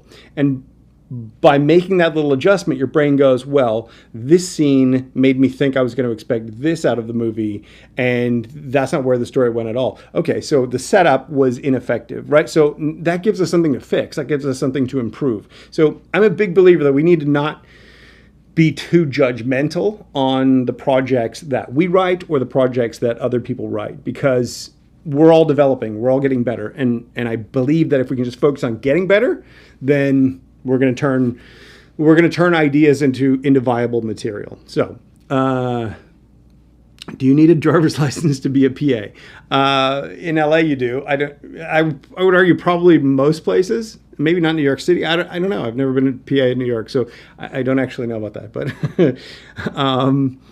what if you love to create stories and write them, but you don't have the knowledge of actually writing a screenplay? Well, then you should join us here, Shelley Writer 81. That's the kind of people I like. The people who want to learn how to write screenplays. Screenwriting is a very specific format, and so a lot of writers often think that it's about how you put the words on the page, and that is, while that is an instantly revealing indicator of maybe how effective you are as a screenwriter. I can tell very quickly what level you're at just by reading like a page of your script, but how you put the words on the page is just like such a relatively insignificant part of the whole picture. It's more about, can you tell a story that is a story that someone who is watching it passively and visually is going to connect with and resonate with emotionally. So there are many layers to that. Like I said before, this show, what I want the show to be about is about the art of screenwriting, the craft of screenwriting, specifically how to do it and how words land on the page. The business of screenwriting, if you detach the business of it from the art and craft of it, then you're ultimately writing for your bookshelf, which is fine. And you can do that if you're passionate about it, go for it, by all means. But to someone like me, who is only doing this because I could never find material that's not true. I found some material that I would have produced, but it was all optioned already elsewhere by the time I found it in my slush pile. So I never was able to find something that I could knock on their door and they go, oh yes, it's still available. I could never find that material. So I want writers to write stuff we can actually produce. So if you want to go write stuff that is just for your own pure enjoyment, there is value in that, and you should do that if that's what you want to do. I'm sad, but I've been sad before, so it's all good. From what I understand, bad screenplays aren't read past page 5 or 10 and are quickly forgotten. For me, it's page 1. No, so when I started reading those first like 300 or so screenplays that I got in when I first started looking for submissions, because I knew how hard it was to write a screenplay, I committed to reading all 300 of them, like cover to cover. And I quickly found that I had committed to this, so I did read them all cover to cover. But what I started to do was like, okay, you know what? I think by page 50, I probably know if I'm going to like this story or not. And then I'd go, yep, my prediction was correct. And I go to by page 30, I'll know if I'm going to like this or not. And I would make the prediction, and then I would read it all the way, and I'd go, yep, pretty much what I thought. And it shrunk more and more and more. And it got to the point where I could look at page 1 and say, I already know if I'm going to like this or not. And my prediction was correct every time, without exception. So that comes from reading a lot, but it also comes from I can tell from page 1 if you understand what screenwriting is and how to do it. Like in your word choice and how you lay the words out on the page, I know if you understand what we're trying to do here. And a complete novice does not. They've looked at the formatting. They found some scripts online. They looked at how scripts are formatted. They maybe bought some software. They maybe typed out their things so it's in the correct format. But they don't know why it's in the correct format. They don't know why it's laid out that way. They don't know the point and purpose of all that stuff. And so when they write their script, they're not telling us the information that we need to know. They're not presenting it in the way that we need it presented. A great screenplay is not about the words, it's about the ideas. It's about the movie that comes off of the page. The only reason to format your screenplay correctly is so that I don't see your formatting and I can instead see your film. So you need to get good at the screenplay formatting. Yes. You need to get good at pulling me in at the beginning. Yes, you need to get good at setting up your story so that I will read past page 5, read past page 10, read past page 30, read past page 50. But it's not some arbitrary number of. It's not arbitrary. The reason they don't read past those pages is because we've read enough scripts. I say we as if we all think like I do, and everyone is different here. So the way I see it is I've read so many scripts that I can know instantly if something's not for me right away. And so to me, to be honest with you, I got to the point where I stopped even reading scripts. I wanted to read the one-page synopsis. And if the one-page synopsis wasn't solid enough, then I didn't even request the script. That's why I only read about 7,000 scripts and not all 30,000 scripts. And then I got to the point where I could just figure it out from the log line alone. Because the log line alone, even though the log line will never tell me everything I need to know about your story, I can tell where you're at as a writer from your log line. So if you're only at a certain level with your log line, 99 times out of 100, and in my case, 100 out of 100, but let's give you the benefit of the doubt. 99 times out of 100, if you can't craft a powerful log line, you likely don't have the skill set to the level we need it to be to write an extraordinary screenplay. That should not be disheartening to you, because you don't want to be sending out log lines before you're ready to follow it up with an amazing screenplay anyway. And you can do that. You can get there. And if you take the strategy that I take, you don't even need to make it perfect before you start reaching out into the world. So anyway, hopefully that helps, Joe. I read a lot of articles about comedies, parody movies in particular. Is this subgenre dead, as it has been said, or does it still have some life left, asks John. First of all, anyone who says anything is dead is like, honestly, okay. Okay, boomer. Which is a phrase that's probably dead. Anyway, so we like to laugh. Human beings like to laugh. We will always have comedies. Parody movies. If you're talking about like making a parody of another movie, I don't know. That I would never say it's dead. Here's the thing. Westerns were dead until Unforgiven came along. And it's like zombie movies were dead until, I think it was Walking Dead, but I don't know. Until something came along to revive it. So we go through cycles. You know, something goes out of fashion because it gets worked to death, and then it's like rom-coms. They got worked to death, overused. People became sloppy in making them, and then people didn't want to watch them anymore. Well, so then you go for a few years without them, and then you introduce a rom-com that's actually good and engaging, has something interesting to say, and next thing you know, it's all like Crazy Rich Asians or whatever, and it's all, everybody wants to make rom-coms again. So it's about bringing originality to it. It's about saying something. It's about saying something unique. It's about bringing a new perspective. It's about telling a story that an audience can care about. If you can do that, then there's no genre that's dead as far as I'm concerned. I read the script to Battlefield Earth that had John Travolta and Barry Pepper. Awful script. Yes, that's widely regarded as one of the worst scripts, but I haven't read it, so I don't want to comment on that. Save the Cat is a great step-by-step book that helps mold your story into a screenplay. I gotta take it. Okay, moving on.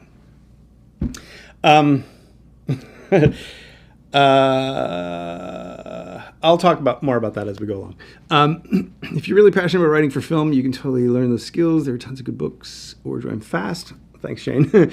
Or read lots of scripts and try writing your own. Super Phantom Menace was a particularly off-putting read. Let's see, Hunter says, for a first-time screenwriter, which screenwriting books do you suggest, and how long should my first screenplay last in pages, and what is the worst script you've ever read?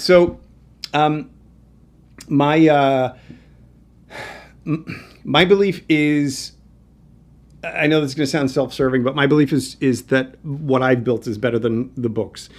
So one of the big problems that we have is I have found in my trying to reverse engineer the process, I've found that there are some 200 to 300 skills you need to develop and to actually master the craft. Now, that doesn't mean you're going to need to master them all in order to get, to make money or to become a screenwriter, but to reach a level of mastery, it would be 200 to 300 some odd skills. And so what I try to do is weave those skills into the system, so you learn by doing, so you develop the skills as you learn the skills.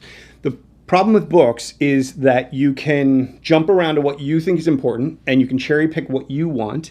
And the reason I will never turn Fast Screenplay into a book, the closest I have is my Writing Fast book, which is more of a broad thing. The Fast Screenplay is, Writing Fast is like a kindergarten level thing. Fast Screenplay is like a university master's degree. The challenge that we have is writing is not something that when I teach you how to write, it'll go in your brain and you go, oh, okay. And then you'll forevermore know that thing. The way you're going to develop as a writer is you have to actually write. There's no point in wanting to be a screenwriter and not writing. You have to write to develop the skills. You have to write to see how to do it wrong, to then do it right, to do it ineffectively, to then do it more effectively, right? So the hesitation that I have with pretty much every book that I've read, one of my favorite books, if you want to know favorite books, is Robert McKee's Story.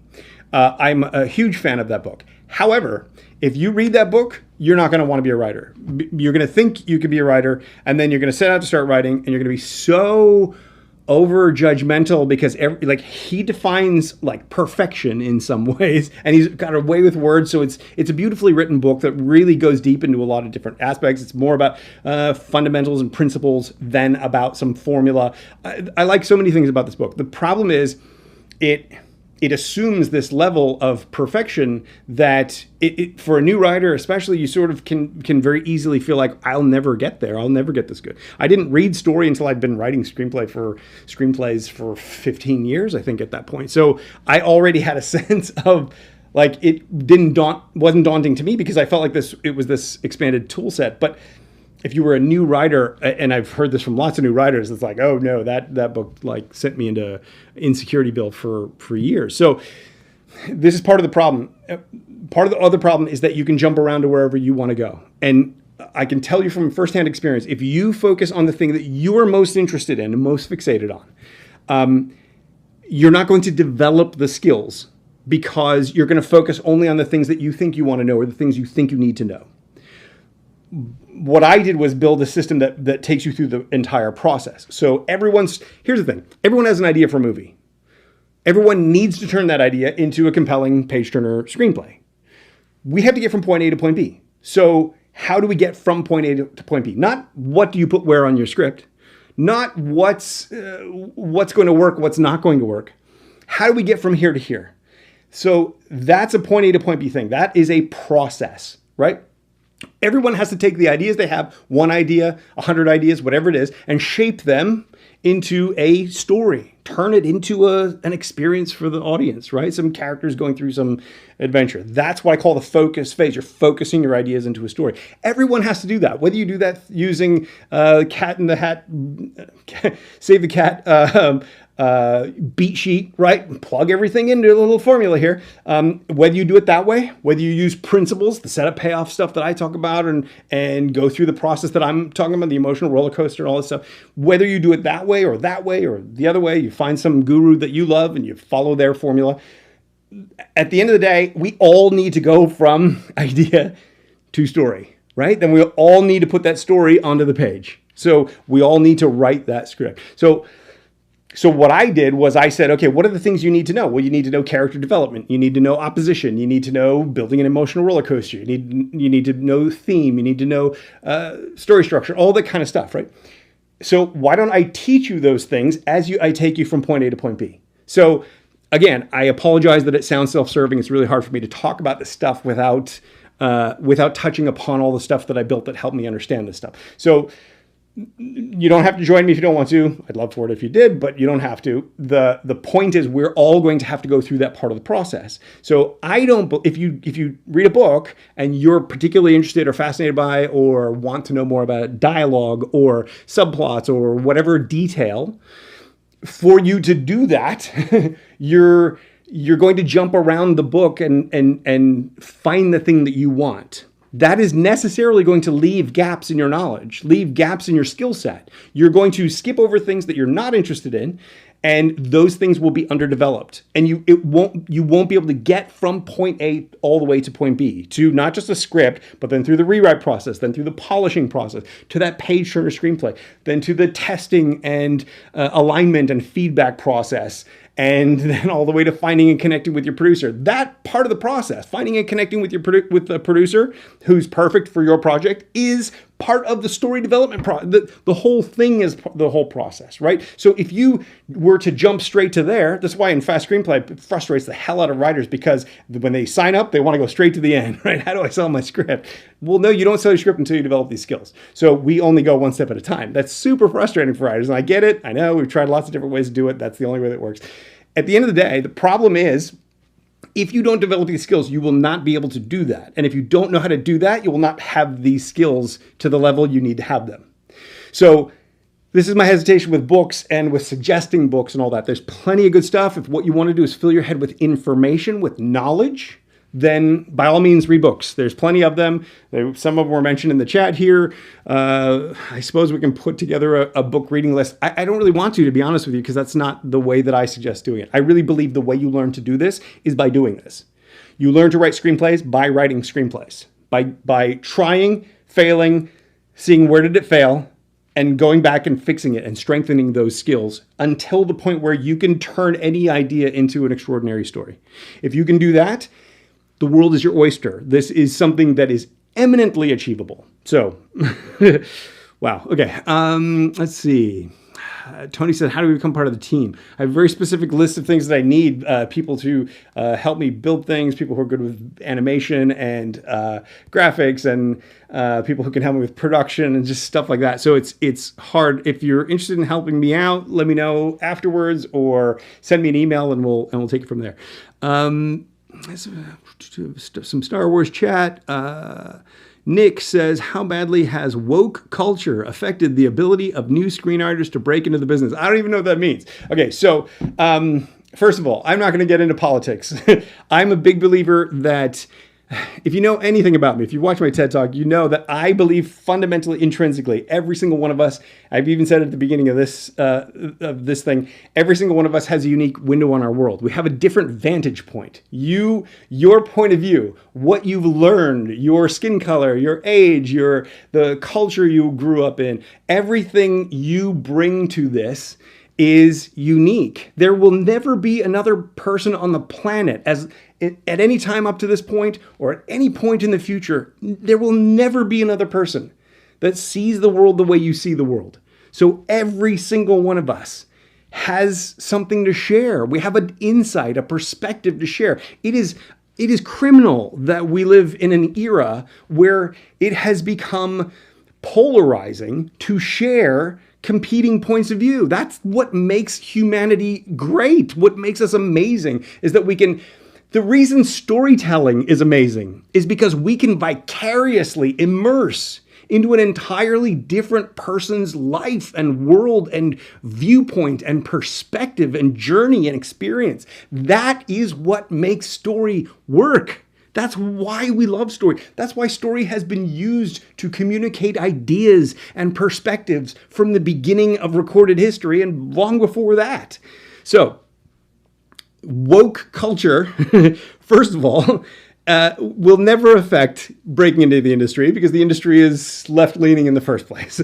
If you are a right-leaning person, there are plenty of right-leaning people who you can connect with as well. I don't teach a right or left thing. I am perfectly happy accepting that people think differently to I do, that people think differently than I do, and I would hope that they would respect the same out of me. And if they don't, that's fine. I get people disliking my videos all the time. I've probably pissed them off and said something somewhere along the way. And okay, fair enough. I'm not for everybody. But for the people that I am for, I'm going to be there all the way for you. So I find that if you're too dogmatic ideologically, whether it's right or left, or anything, or religious or secular or any of it, like if you're too far in one path, the real problem for writers is not being that far down that path. The real problem for writers is that you close yourself off to the opposing point of view. And it's not unless you understand and can not just articulate, but create a character who believes authentically the opposing point of view and maybe makes a stronger argument against whatever you believe in, not until you can do that you're going to create the stories that will actually resonate, because otherwise it just becomes propaganda about whatever you believe, right? Whichever side of the spectrum you're on. So I do not believe that this is not going to affect new screenwriters anyway. So if you were, here's the thing. Nobody cares your politics. Some do. Okay, fair enough. Some do. But generally speaking, we don't reach out to you because of your politics. We don't reach out to you because of your view on the world. We reach out to you because we love your story, because we love your characters, because we love your writing, because we think we can make some money and succeed with this project. If you're some ideologue that's always going to be a nightmare on set because you're always preaching your point of view, but whatever, and getting in the way of actually making the film, then we might not have you on the set. But at the end of the day, that's not going to stop you. That's not going to stop us from liking your project if your project is extraordinary. So I know we live in this crazy polarized moment in time. Please don't let that affect your writing. Please don't let that affect your sense of what's possible. If you believe one way or the other, if you believe right-leaning or left-leaning, and you want to tell those kinds of stories, tell those kinds of stories. There is a market for either one. With America, anyways, 50-50, right? Like, there's a big market on this side. There's a big market on this side. There's an even bigger market if you take the whole thing together. But whatever. So filmmakers are people. Like, people say, what do producers want? I don't know. There are thousands of producers, and they're all unique. I'm very different to other producers. Other producers are very different to me, again, because we've had different life experiences, because maybe somebody grew up in the studio system. So to them, like, I don't want to touch anything that's low budget or indie or whatever. I grew up in Hollywood. I made my first short films and all that stuff here in Hollywood and won awards and stuff like that. Decided I didn't want to be stuck in LA for my whole life, so I moved to Australia. When I got to Australia, I wanted to make movies down there, and just nobody knew what the hell I was talking about. So I tried to teach them. And so all of this only came about because I was in a place that was not Hollywood, where nobody even thought to write screenplays. Well, that gives me a unique perspective on the whole picture, right? So I'm going to see things differently to everyone else. It's not writers who think I just need to find a producer, any producer, and pitch me blindly. You're not understanding that you need to find the person that's right for you, that's in sync with your project. If you are feeling one way or another politically, you're very strong leaning in one direction, find the filmmakers that make those projects. They're out there. I guarantee you they're out there. So no, it will not affect anyone's ability to break into the industry. Let's see. Blah, blah, blah, blah, blah. Got into some talk of woke award shows. Award shows are boring regardless, guys. It has nothing to do with wokeness. They've been political since the beginning. What can you do? Anyway, award shows. Come on. Yeah. A best movie? There's no best movie. It's what do you like? What does the audience want? If we get stuck into things like there is a competitive best, better than, it's the wrong mentality for what is ultimately a creative pursuit. What are you trying to say? What do you want to convey to people? What audience do you want to reach? And what experience do you want to give them? That's what you should be focused on, not... Anyway, all right, I'm going to skip down a little bit because I think that conversation kept going. Let's see. Okay, Joe said, I misunderstood what your live stream was to be about. I thought you were going to use this time to help us understand what producers are looking for and help us prepare our material to be ready. Joe, I will. This is my very first attempt ever at screenwriting. I wanted to see if this technically would work. And when I ran into a problem like I had before, which you guys kept seeing me, but on my thing, it was all stopped. I need to figure out how to work that stuff out. So for this week, next week, maybe the week after, I don't know, we'll see how we go. It's going to be more of an open conversation about all things screenwriting. So I would like to get a sense of who you guys are, get a sense of what you want to know, what you want help with. This is going to help me shape it. What the show will eventually be is every episode, we're going to do a deep dive into a different facet of screenwriting. So for example, subplots, subtext would be another one, where we're going to do a deep dive into that. We're going to talk about all different aspects of that, how to do it, how to analyze what you've got, all that kind of stuff. It's going to be free form like this a little bit. I'm hoping to have examples, show you little script examples, show you example clips from movies, help you really understand that stuff. If you think I can teach all this stuff in one day, we're new to screenwriting, because at the end of the day, I've been teaching this stuff for 20 years and I still learn new things every single day about this. So yes, I'm going to be doing the things that you're asking for. Give me a chance. We'll get there. I'm going to have like an intro. I'm going to have opening music. I want to have guests on here eventually at some point. We're getting there. Okay, so let's see. Do screenwriters get their screenplay read by sending email query letters to producers, or do we need to call producers to pitch nowadays? Never call anybody, and it's always going to be sending an email query or some sort of query. At the end of the day, you can call to pitch, but this isn't really how you connect. What you will find if you send email queries is that nobody answers them. Or if they do, they go, oh, it sounds interesting. We're not looking for anything right now. Same thing's going to happen when you call to pitch. If you call to pitch, you're tying up their phone lines. It's kind of a hassle. Think about it if you're on my end, okay? This is why I like to share my experience with this, because I don't think writers fully understand the other side of the table. We spent 18 years looking for material to produce. We had an open call. Anyone could send us stuff. We got stuff from ranked beginners who clearly knew nothing about it. We got stuff from agents and managers and top-level writers. We got stuff from all around the world at all levels.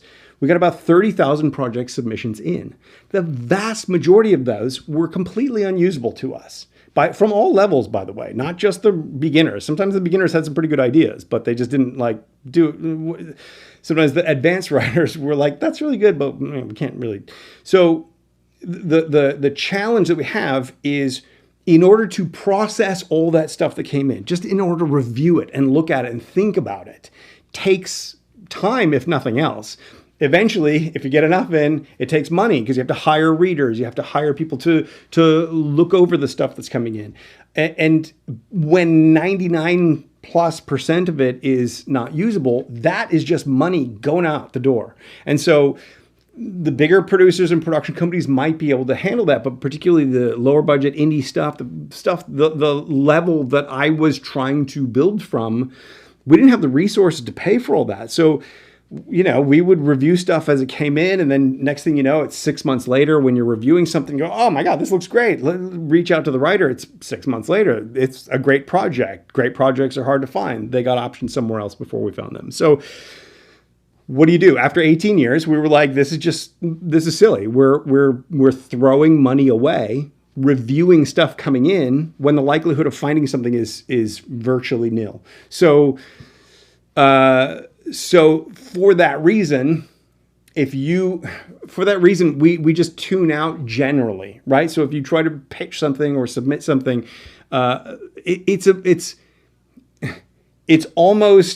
there's almost no negative consequence to saying no. We're not interested, or we're not looking for anything right now. It's not usually we're not interested. It's usually, that sounds great. We wish you luck with it, but we're not really looking for anything at this time. That's the pat answer. And that's the answer that says, statistically, it's very unlikely that this is going to work out. So we don't have the resources to take the time to do this. We're busy with the things we're busy with. So that's the catch-22. That's the whole reason that I suggest this strategic approach. This strategic approach being focus on getting some stuff made. So you're not coming in with a blanket script that nobody knows who you are and nobody's ever seen your writing before, and you're saying, hey, read this, read this, read this. That's what tens of thousands of other people are doing, and we can't read that. We can't read that, so it ends up on everybody's bookshelves. If you come in with hey, so I made this film that's taken Sundance by storm, and it's still a film. Here, check out the first 5 minutes if you like it. I'd love to pitch you some other project. They pop it in. It's easy to sit back and watch a couple of minutes. This is poorly made. Nope, not interested. Sorry, we're not looking for anything at this time. Or wow, that's pretty good. It won the audience award. What's that? Oh, geez. Yeah, what else have you got? Now they're going to look at your script. Now, I understand that's easier said than done, but that's the general strategy that I promote and that I'm suggesting. So, generally speaking, email queries or calls to pitch producers are things you can do and are things you will do, but I believe in doing them as part of a larger strategy. My whole payoff phase is all about building the strategy that's right for the project that you just took through the system, right? So it's about creating a specific strategy to that project. I believe every single project you ever write will need a different strategy. So there's no pat answer to it. Should I send an email? Should I make a phone call? There's no right answer. It depends on your project. It depends on who's the right producer for it. It depends how is the best way to contact them. Some producers are not going to even put their phone line out there to take a call. Some don't do email. So you get right. So at the end of the day, it's about figuring out what's best for your project. There's no one size fits all in any of the screenwriting stuff, which is why, as you can see, we're going to be talking about this stuff for a while. Okay, so let's see. Abraham says, I have a story I wish you read and judge, see if it's a good story to become a movie. So for me, I'm not going to be reading your stuff to determine whether or not it's good. I believe anything can be made good. I really do. I genuinely believe that anything can be turned into something viable. I think the work of turning it into something viable is your job. I don't have the money to pay everyone who's watching this to develop their projects. And frankly, I don't know if you're serious enough to follow through to actually do that stuff. So as a result, I'm trying to help you develop the skills to be able to do that. If you don't want to develop the skills, fair enough. Maybe you meet somebody else on one of these chats and that person loves your idea and they want to do it. But chances are they have their own ideas. So chances are they're going to focus on their own ideas. How do you pare your script down? I have a feature script I've been working on, but it's already getting too long, so I need to trim the fat. What tactics does one use? There are a wide array. We've got something like, I don't know, 200 tactics, 100 tactics, 150. I don't even know in the tweak phase. Tweak phase is the polishing phase. So the way my system works, the way I teach, or I will teach you here as well, whether or not you join the system. We focus our idea into story. We get that story into the page. We apply the F, the A. We strengthen the S for fast. And then we tweak. The tweaking is the polishing. We only tweak after we know our story is solid. We only tweak after we have rewritten substantially to make sure that that the story itself is complete and whole and all the gaps are filled and it is the story we want to tell. Then we polish to make sure that is a page turner reader experience that takes the reader on that journey and becomes something extraordinary for them. So so paring a script down is part of that process. It's a very big question you're asking. There are hundreds of techniques for doing that. One of the big principles I can give you to sort of take away today is always try to see how you can replace 10 words with 3. As you read through your script, how can I take out 10 words and replace them with 3? And those 3 say more than the 10 did. That's your goal as a screenwriter at its essence on one level. Nick says, Nick's talking to Sonia. Let's see. Franklin says, is it okay to send query letters to multiple agents? Yeah, of course.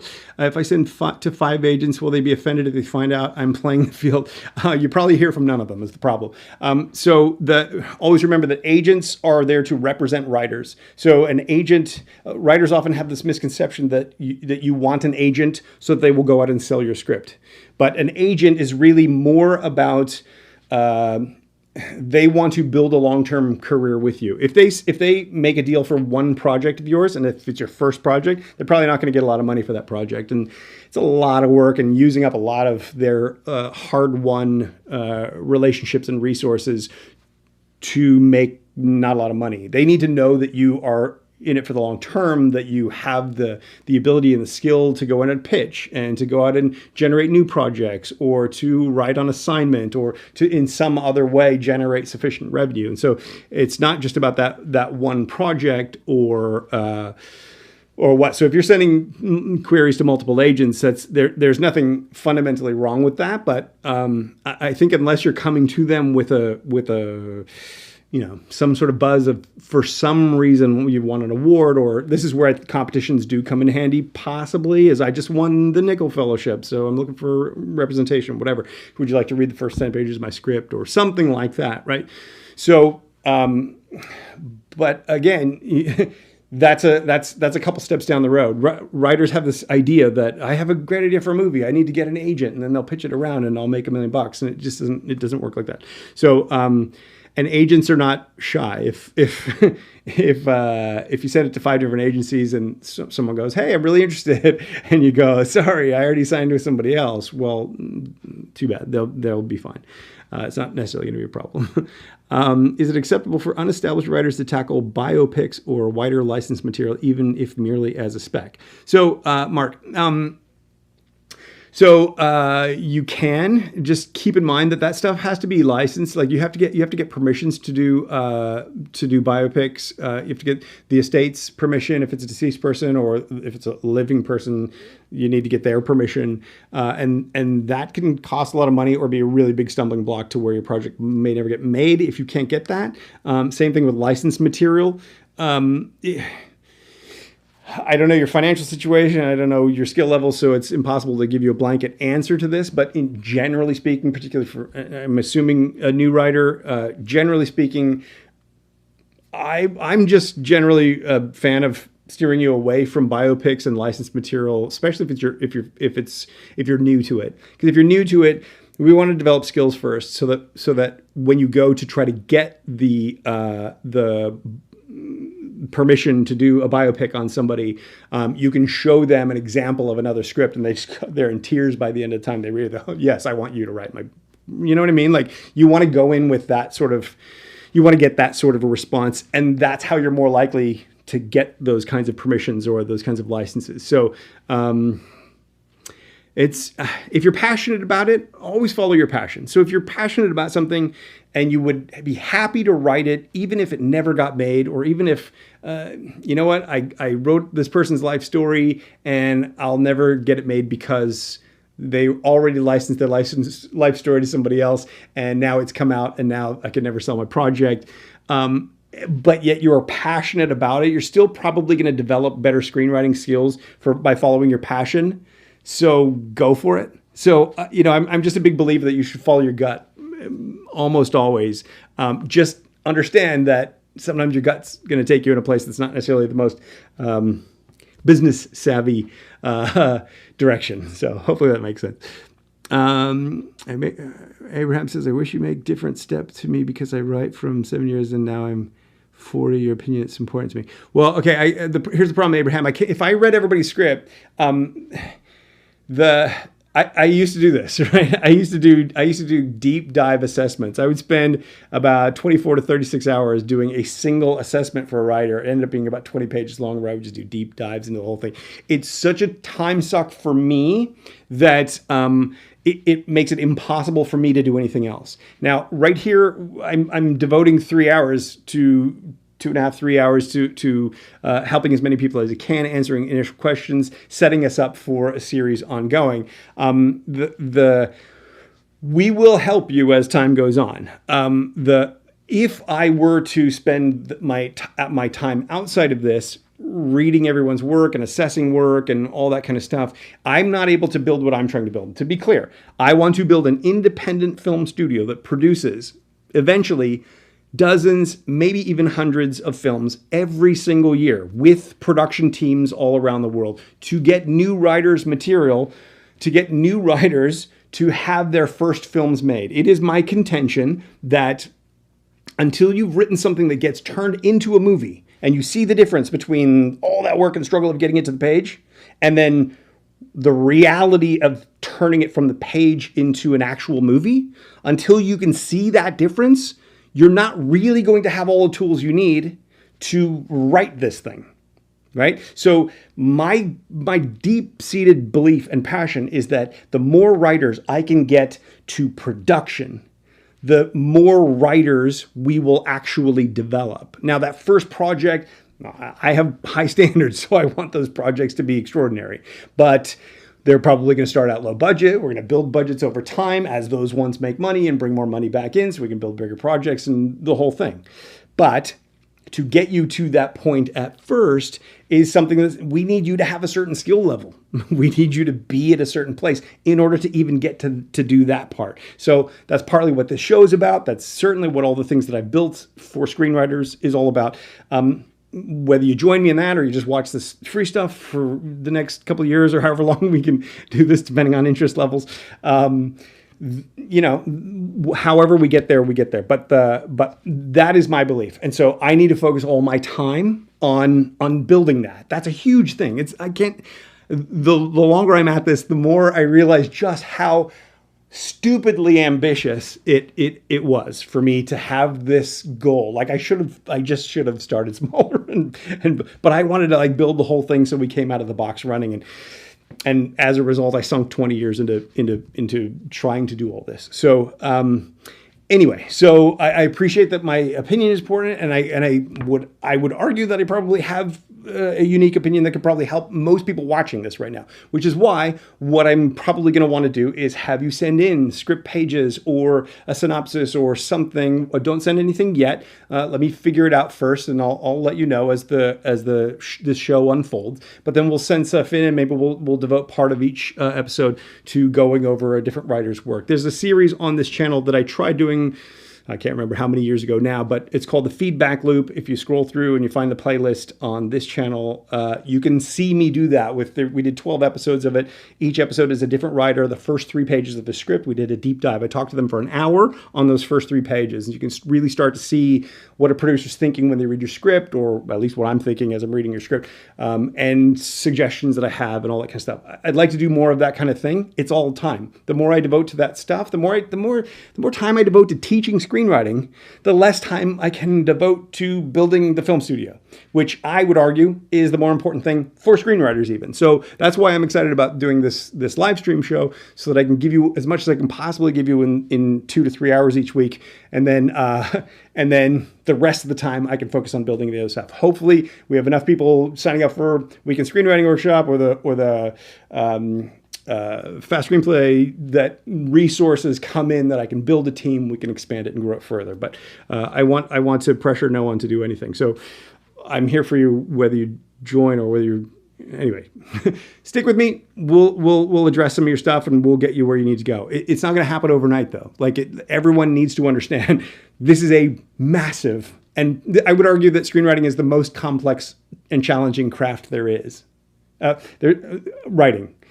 It's the most challenging form of writing. I tell a story often. I used to do these live workshops, the original weekend screenwriting workshop in Australia, and I had a novelist who came to attend one of my weekend workshops, and she writes these 800-page fantasy novels, big like George R.R. Martin kind of stuff. And she did a trilogy a year. She finally was getting published and pumping out these, and she thought that in the month off between an 800-page novel, as a palate cleanser, she would write a screenplay, and so that's why she came to do my workshop. And so, like 6 months later, I reached out to her and said, "Hey, how's it going?" And she said, "I realized it's about as difficult writing a screenplay as it is writing an 800-page novel. It's that complex. You just don't include that many words, but you still have to do all that work, right? So it's challenging. If that scares you off, so be it. I mean, thanks for joining us today, but if that scares you off, sorry, that's the reality.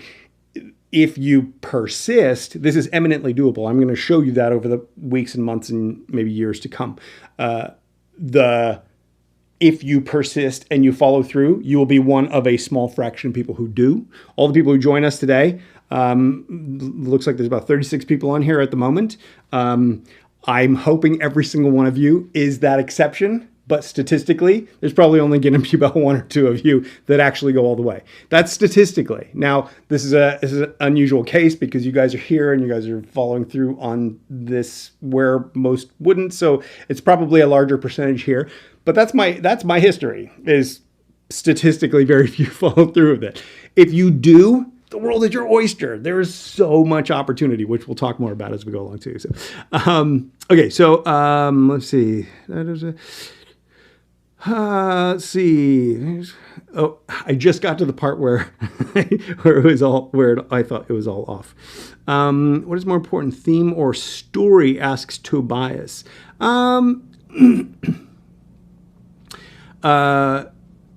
Neither. They're two parts of the same beast. So no, if you find that theme is overwhelming stories, then what you're finding is that stories are presenting theme in a heavy-handed way.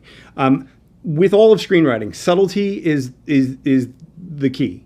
If a character gets angry and you go, "I'm so mad," well, you've just hit us over the head with a sledgehammer.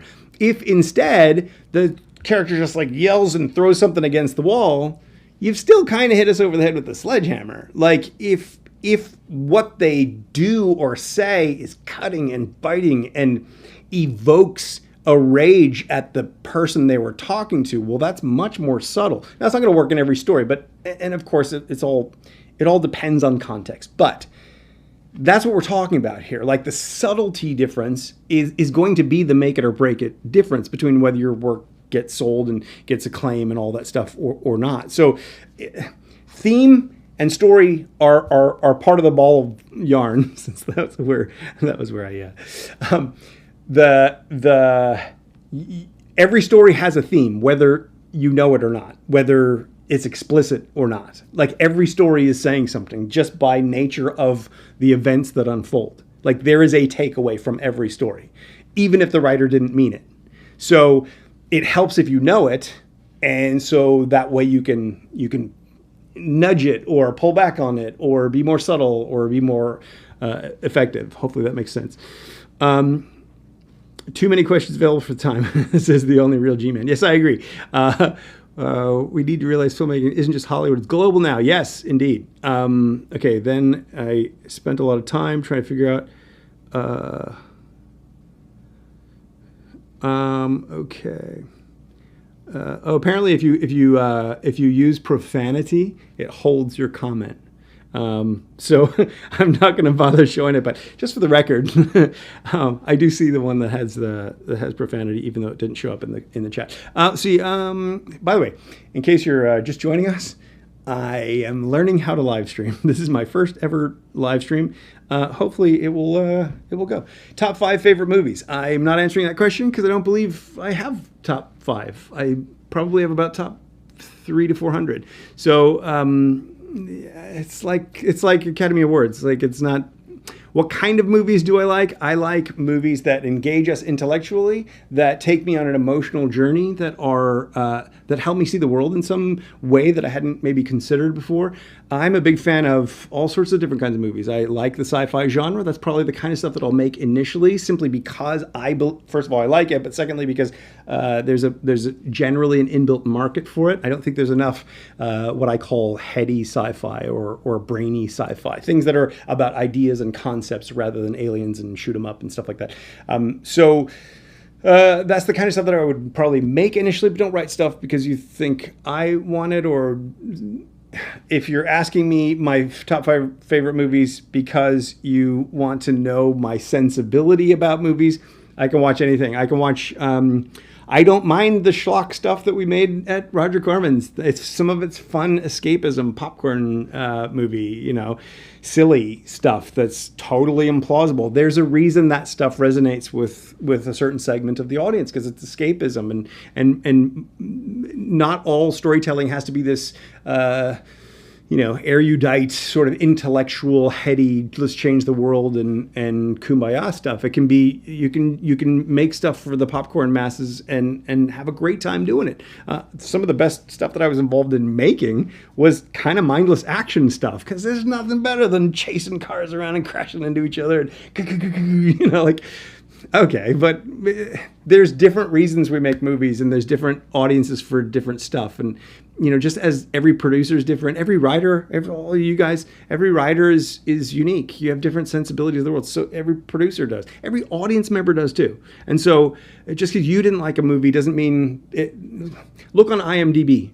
Your favorite movie of all time. There's somebody on IMDb shredding that movie, talking about just how awful it is. Think about the worst movie you've ever seen in your life. Go on IMDb. There's somebody in there talking about how it's the best movie that was ever made, and they just loved it. It changed their life. This affects everybody differently. We need to get, especially as writers, especially for screenwriters, you need to get out of the mindset of there's a good or there's a bad, there's a right, there's a wrong, there's a better or a worse. It's about alignment. It's about telling the stories you're passionate about telling, the ideas that you have in your head, your perspective, what you want to say, what you want to watch. It's about shaping that into something somebody like me could actually go, I want to make that too, and connecting, and then going out and making the project. That's ultimately what we're talking about here. So anyway, hopefully that makes sense. Breaking the fourth wall, that must have been while I was away. Breaking the fourth wall is when a character in a movie talks to the camera, talks directly to the audience. It's a technique like anything else. It's like voiceover. It works or it doesn't work depending on the context of the story and how well it's executed. So self-awareness in the script can be done more subtly. Can't thank you enough for starting this. Oh, thanks, Mark. Yes, my hope is to make this an invaluable resource and for it to get better and better over time.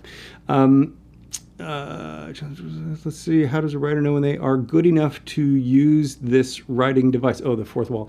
It's not about whether you're good enough. It's about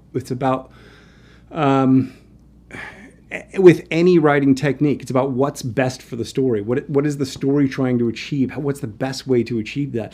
So often, so many things are done for gimmicky reasons because it's trendy or it's popular or the writer likes it or the director likes it or the producer likes it or the marketing person wants it. It's like at the end of the day, the product that we're making as film people is a movie. It is an audio visual experience, a story that we immerse ourselves into, vicariously experience through one or more of the characters to witness some sort of unfolding of events for some sort of purpose. We'll get into some of that stuff. We've got a lot on this channel, but we'll get into more of the details of that as we go along. But that's what we're here for. That's what we're trying to do. As a writer, it's your job to take us on that journey. What's the most effective technique to say what you want? Well, it depends on which story you're telling, or is something going to get in the way or take us out of the visceral experience? Well, then it might not be right for your story. Is it something that was unexpected and give us a laugh? And maybe once you introduce it, yeah, we'll go there and it'll pull us into your story more effectively. Well, then maybe it is something to try. There's never going to be a right or wrong. There's never going to be a yes or no, at least not on this channel, at least not from me, because I genuinely believe we can do anything. And in some ways, we want to push the boundaries and we want to break some of the rules. We have to understand the rules to break the rules. We have to know why we're breaking the rules within the context of how we're breaking them. We need to know we're breaking the rule for this reason, so because it has this effect. If you don't know that, then it's kind of a crapshoot. And I think, hang on, let me just answer your questions. Thanks for that. Do you recommend script competitions and festivals? I mentioned that a little bit earlier. Jamie, the script competitions and festivals, I think they're a helpful marketing tool. I don't expect that they will be the thing that breaks through and gets you the deal. You know what I mean? What's the best way to connect with producers? You must have joined us a little late because we've talked a fair bit about some of that stuff. Have a look at what I'm going to do with these shows is I'm going to put this up here live. We'll do this live show like this on Thursdays, 2 p.m. Los Angeles time each week. I'm going to do this weekly as much as I can. We'll take 1 or 2 off here and there when holidays come up, or when something else, production or something gets in the way. But generally, we're going to do this every week, and then I'll leave the live stream up for a week so that people who weren't able to join us live can still check it out. And then I'll take it down when the next week's goes up. I'm debating whether or not to build a library of these things that people can subscribe to so that you can watch all the back episodes, whatever we're going to call these things, so that some nominal amount of money can help go to pay to build the team and all that kind of stuff. Honestly, that's really going to depend on whether we get a lot of people joining us in the Weekend Screenwriting Workshop, which is weekendscreenwriting.com, or in Fast Screenplay, which is fastscreenplay.com, because every dollar that comes in for me, I made a vow when I first started teaching screenwriting, was I do not want to make my money off of writers. I want to make my money off of audiences with writers. So in other words, I want to make money off of the people who watch our movies that we make together. So all the stuff that I do, I call it not-for-profit, but I got called out for calling it not-for-profit because I'm not technically a nonprofit organization. So I don't say that anymore because apparently that's a big deal. But every dollar that comes in, I pour right back into this stuff. So I've never made a dollar profit out of Fast Screenplay or anything that I do, because I believe that the more resources I can build for you, the better I can make those resources, introducing this, the more I can get you to where you need to go, the better I am positioned to get where I want to go, which is building the indie film studio. So anyway, long-winded way of saying that if you were to join the Weekend Screenwriting Workshop or join us in Fast Screenplay, do it because you think those things are going to help you. Don't do them as some sort of charity thing. We'll get by no matter what. So, and we'll teach you for free for here if this is the way you want to do it. But if you join us in that stuff, all those revenues come to helping us build and expand and grow from there. So anyway, the point is, if we get enough people through that kind of stuff, then I'll probably make back episodes of this more readily available. If we don't, then at some point I'll probably turn it into a back catalog thing. But what I really do want to do is have these episodes only available for the week after the live stream, so that each time you're watching the episode, it's fresh, and we can talk about topical things if we need to, or a movie that just came out that everybody's wondering this thing they did or whatever. Not that I have time to watch too many movies and go over some of this stuff. Anyway, you get what I'm saying. So I do want to try to build this show up and make this into sort of the place to come to get this kind of knowledge and insight and information. So if you can share all this with other people, let people know about it, or certainly block it off on your schedule if you're able to, and come back and join us again, or at the very least watch the live stream if you're unable to attend live. Live is obviously better. You can ask questions, and it very clearly steers which way we go. I can talk about anything that comes up. So anyway, my point is that's what we're going to try to do from here forward. Is right now, this is very much kind of just an open conversation, just stuff that we're talking about. As I get better at live streaming and I figure out all the technical stuff, I really do want to get into much more of an interactive thing, even have people call in and talk things out with you. And I have lots of ideas for the show if we can build it, if there's enough interest in doing that. But the whole point of it is to make it about that week's show and try to build up an audience for that week's show. And then expand other sort of what I'm wanting to do is once we talk about a deep dive topic and we discuss it and you ask questions and we really sort of beat it to death on the live stream show, I want to take that with the team and I want to turn that and crystallize that into sort of an educational resource. I want to build tools for you so that there are ways to analyze your subplot or your subtext or whatever the topic is, ways to analyze that in your own work, ways to trigger new subplot ideas or what have you in your own work. I think the only way that we're going to be able to build those modules is through an active discussion here, which will help me. I'll be able to look back at the transcript and sort of figure out what you guys wanted to know, and when we get into specific aspects of screenwriting, it'll get very targeted and it'll get very specific, and that'll really help with the building of the modules and that kind of thing. So hopefully that makes sense. Let's see. I have a blockbuster script. Should I pitch it first or make an indie movie? Your blockbuster script. We are all the Therals. Your blockbuster script is finished, or you're ready to sell it, or I'm unclear on what that question is. Should I pitch it first or make an indie movie first? Well, if you haven't written it to be made as an indie movie, chances are if it's a blockbuster script, generally that's a studio project, so generally it's a bigger budget thing. So if you're going to try to make that as an indie film, you're probably going to have to limit it, and it's going to look limited because you're trying to do something that should cost a lot of money on a low budget, and so it can cheapify something. I believe when you write for indie film, this is going back to a question we talked about earlier, if you understand budget, then when you write for budget, then you're creating a story where the low budget actually serves the story. It becomes a part of what you're creating, and that's one of the things that's going to make that story, that screenplay, more effective, and it's going to make it work on a better level. So I don't know. I don't know where you're at. I'm not quite sure what you're asking specifically. If you want to pop that in the comments, I can follow it up when I get down to there. We're almost at the end here of the comments that people have put. Let's see. Satire. It is okay. We're talking about a specific project.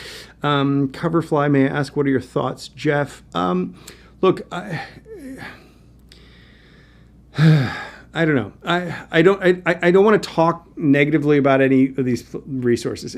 I've been teaching screenwriting for so long, and I've offered services for so long that I can tell you that anyone who offers screenwriting services, it's very easy to look at them as though it's a money grab or whatever, or they're failed writers and so they're trying to make money off of other writers. Like, I've heard that the entire time that I've been teaching screenwriting, and there's so much time and energy in doing some of these things that, like, I don't ever want to disparage anyone who offers a service like that or assume the worst in those people. Like, these things take time. When I was doing script assessments, like, I can't tell you how much time, like, dollar per hour, how much I was making was like $5. It was nothing. It was like, it wasn't worth my time to do. And yet the writers always thought it was too expensive. And yet I felt like it was giving amazing value. I feel like that's always going to be the case. It's just so subjective, and it's just so variable. You could have a great company offering a great service, and some person comes in doing it for the wrong reason, and they're going to, skimp on the service, and you're going to kind of get cheated out of the money a little bit, right? Like, but that doesn't mean the whole service was bad. And maybe there's somebody there who's super enthusiastic and just happens to be really good and studied all the stuff very well. And maybe it's worth twice what you paid for. It's so... The core issue that I have, and the thing that I guess differentiates me from what other people do, is I don't teach from the writer's perspective. I teach from the producer's perspective, and it's a big distinction. At the end of the day, I teach what people like me need you to know and understand in order to create stuff that people like me can go out and package, find investors for, get the director, get a star actor, get the elements together, make everything work, create something, make sure the money can go far enough to actually make the whole film, then figure out how to market and sell it and take it through the whole thing, get enough money back to satisfy the investors to make sure that we can do this all again. Like, there are very few people who offer those services or teach this stuff who understand that picture the way that I do. I would argue, again, we all have a unique path through life. I would argue there's nobody out there that knows what I know or teaches what I teach in the way that I teach it. I bring a unique perspective to it. If you're getting work assessed by another writer who is maybe not skilled enough to know how to assess your work thoroughly and effectively and in a way that's best for you, then that could send you in the wrong direction. Or you could take away from that assessment something that is dispiriting or I don't know, you take away the wrong idea. For example, just the 3-act structure story, like so many people just assess a project based on the 3-act structure because that's what they were taught. So that's all they know. So that's what they see in every project. If your script doesn't have that, it's automatically bad, or it's automatically wrong, or you need to put this here, or put that there, or put that there. It's like, what if you're doing something different? If they don't know how to see the different, then of course they're going to assess it different. You see what I'm saying? So this is my fundamental problem with services like that, and I'm not calling out any specific service, and I'm not telling you not to use those services. I'm just saying this is generally my feeling towards these things. But knowing what is needed by writers and how to get that kind of feedback or service, it's just needed. It can't be all bad because it's so where do you get this stuff? I can't provide it. I don't provide it anymore because it's too time consuming and it costs too much to offer those services. So I don't offer those services anymore. So where do you get those services? I don't know. So just if you go into it knowing its limitations, then and you have a process, like, sorry to make it seem like it comes back to me, but like FAST or something like that, so that shows you how to develop, how to use any feedback you get from any source and use that to not tell you what's good or bad or what to change in your project, but to understand how it lands and then see how that fits into your rewrite process, to go back and refine it till you're happy with it, not necessarily what they want, but what you want and what's going to be right for what you're aligned with. Then using that kind of a surface can be valuable, but you need that tool, you need the skills to be able to handle that and to be able to work with that. So again, there's no blanket right or wrong, yes or no, good or bad. Everything is so flexible and variable. I would argue if you rewatch the feedback loop series on this channel where I'm doing the assessment and stuff, I would argue that feedback is possibly as good or better than anything else you find out there. So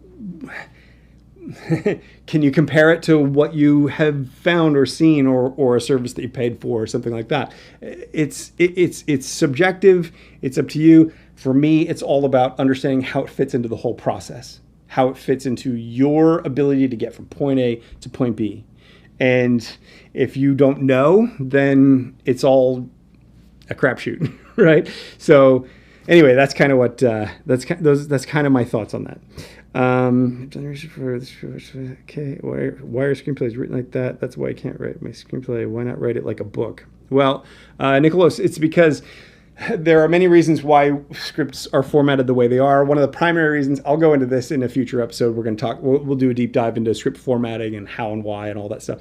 There's also a section of it in the Weekend Screenwriting Workshop if you want sort of to quickly get there before we cover it. But ultimately, the core things to understand is that a screenplay is formatted the way it is because if it's written effectively, correctly, if it's written in proper screenplay format, 1 page of script is roughly equivalent to 1 minute of screen time. So as I'm reading through the script, I should be reading it at that pace. So if I'm reading it at that pace, I'm also getting a feel for the flow of the movie.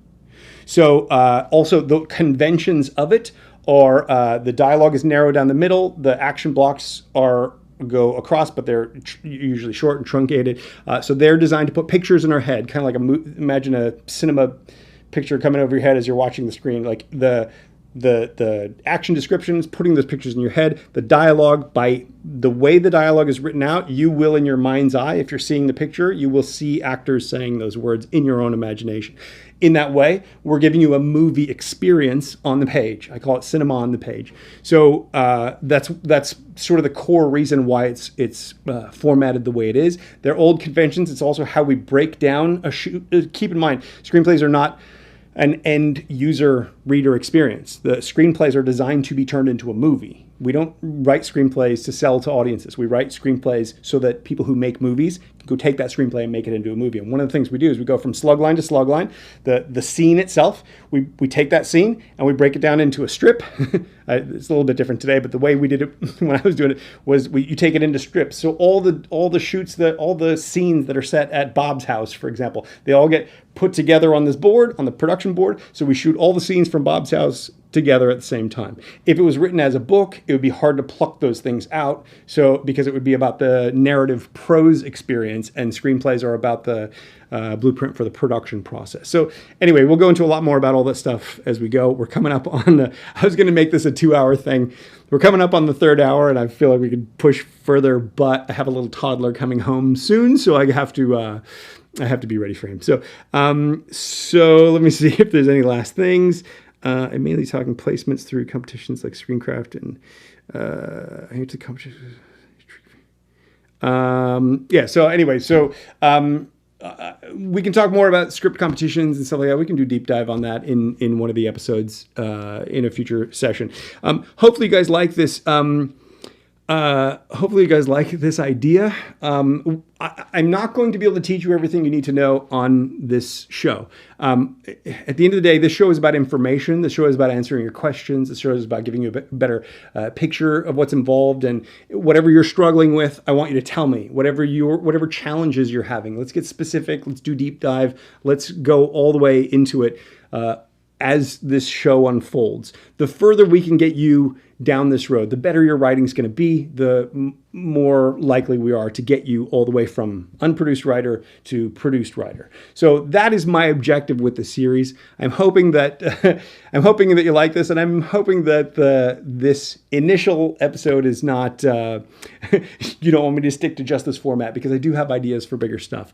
But hopefully we'll always have some sort of Q&A, and we'll always have this kind of discussion section, even if I make parts of the episodes very targeted and very educational, very let's uncover this one aspect of screenwriting. Because, like I said, there's 200 to 300 different skills that I believe you need to master this stuff. I mean, that gives us enough content for a few years anyway, if we're doing this every week.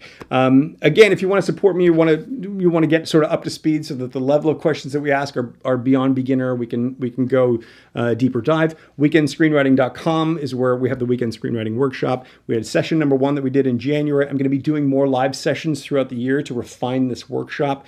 If you want to join us there, that obviously the revenue from that goes to build all this and take this a bit further. But more importantly for you is it really does fill in all those gaps and helps you see the sort of big picture of what screenwriting is all about. before you jump too far into this. It's very easy to get fixated on this little detail or that little detail and not really grasp how it fits into the whole overall. And so that's kind of what the weekend screenwriting workshop is all about. If you do want to go all the way through the whole thing, step by step from start to finish, it's a year-long program. It's Fast Screenplay. Go visit fastscreenplay.com. I won't bore you with too much talk about that here, but it is how to get to your goal if that's what you want to do.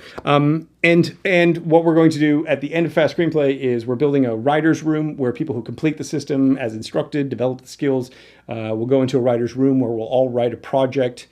Not me.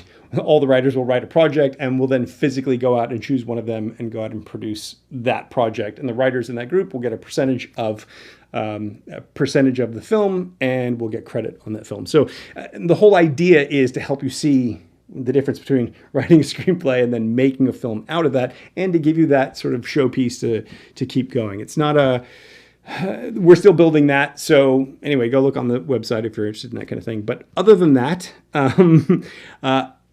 if you can join me next week at 2 p.m. Los Angeles time, that would be fantastic. Hopefully I'll have a couple more pieces of equipment. We'll be able to do a couple more things and have some edits, and it won't just be my face the whole time.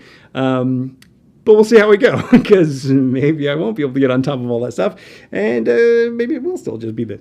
But one way or another, if you have specific questions, something that this popped up and you want to ask me a specific question, write it down, put it in the comments when this episode goes on YouTube. Pop it in the comments and we'll address it maybe next week. I'll write out a list of questions, and I want to help you with whatever you're struggling with. So as you can see, I can talk all day about this, but it's going to be better for you and then ultimately for me if I can help you overcome whatever hurdles you have. So hopefully this takes us some way toward getting there, and the other stuff can take us even further, and then the show ahead can take us all the way. So anyway, thank you very much for watching. Thank you very much for participating. I can't believe there are still 30 people watching this, considering this is the very first attempt at live streaming ever. So let's see.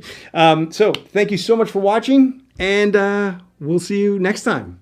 All right. Thanks, guys. I got to fade to black here. Watch this. Have a great week. We'll see you next week. Thanks, guys.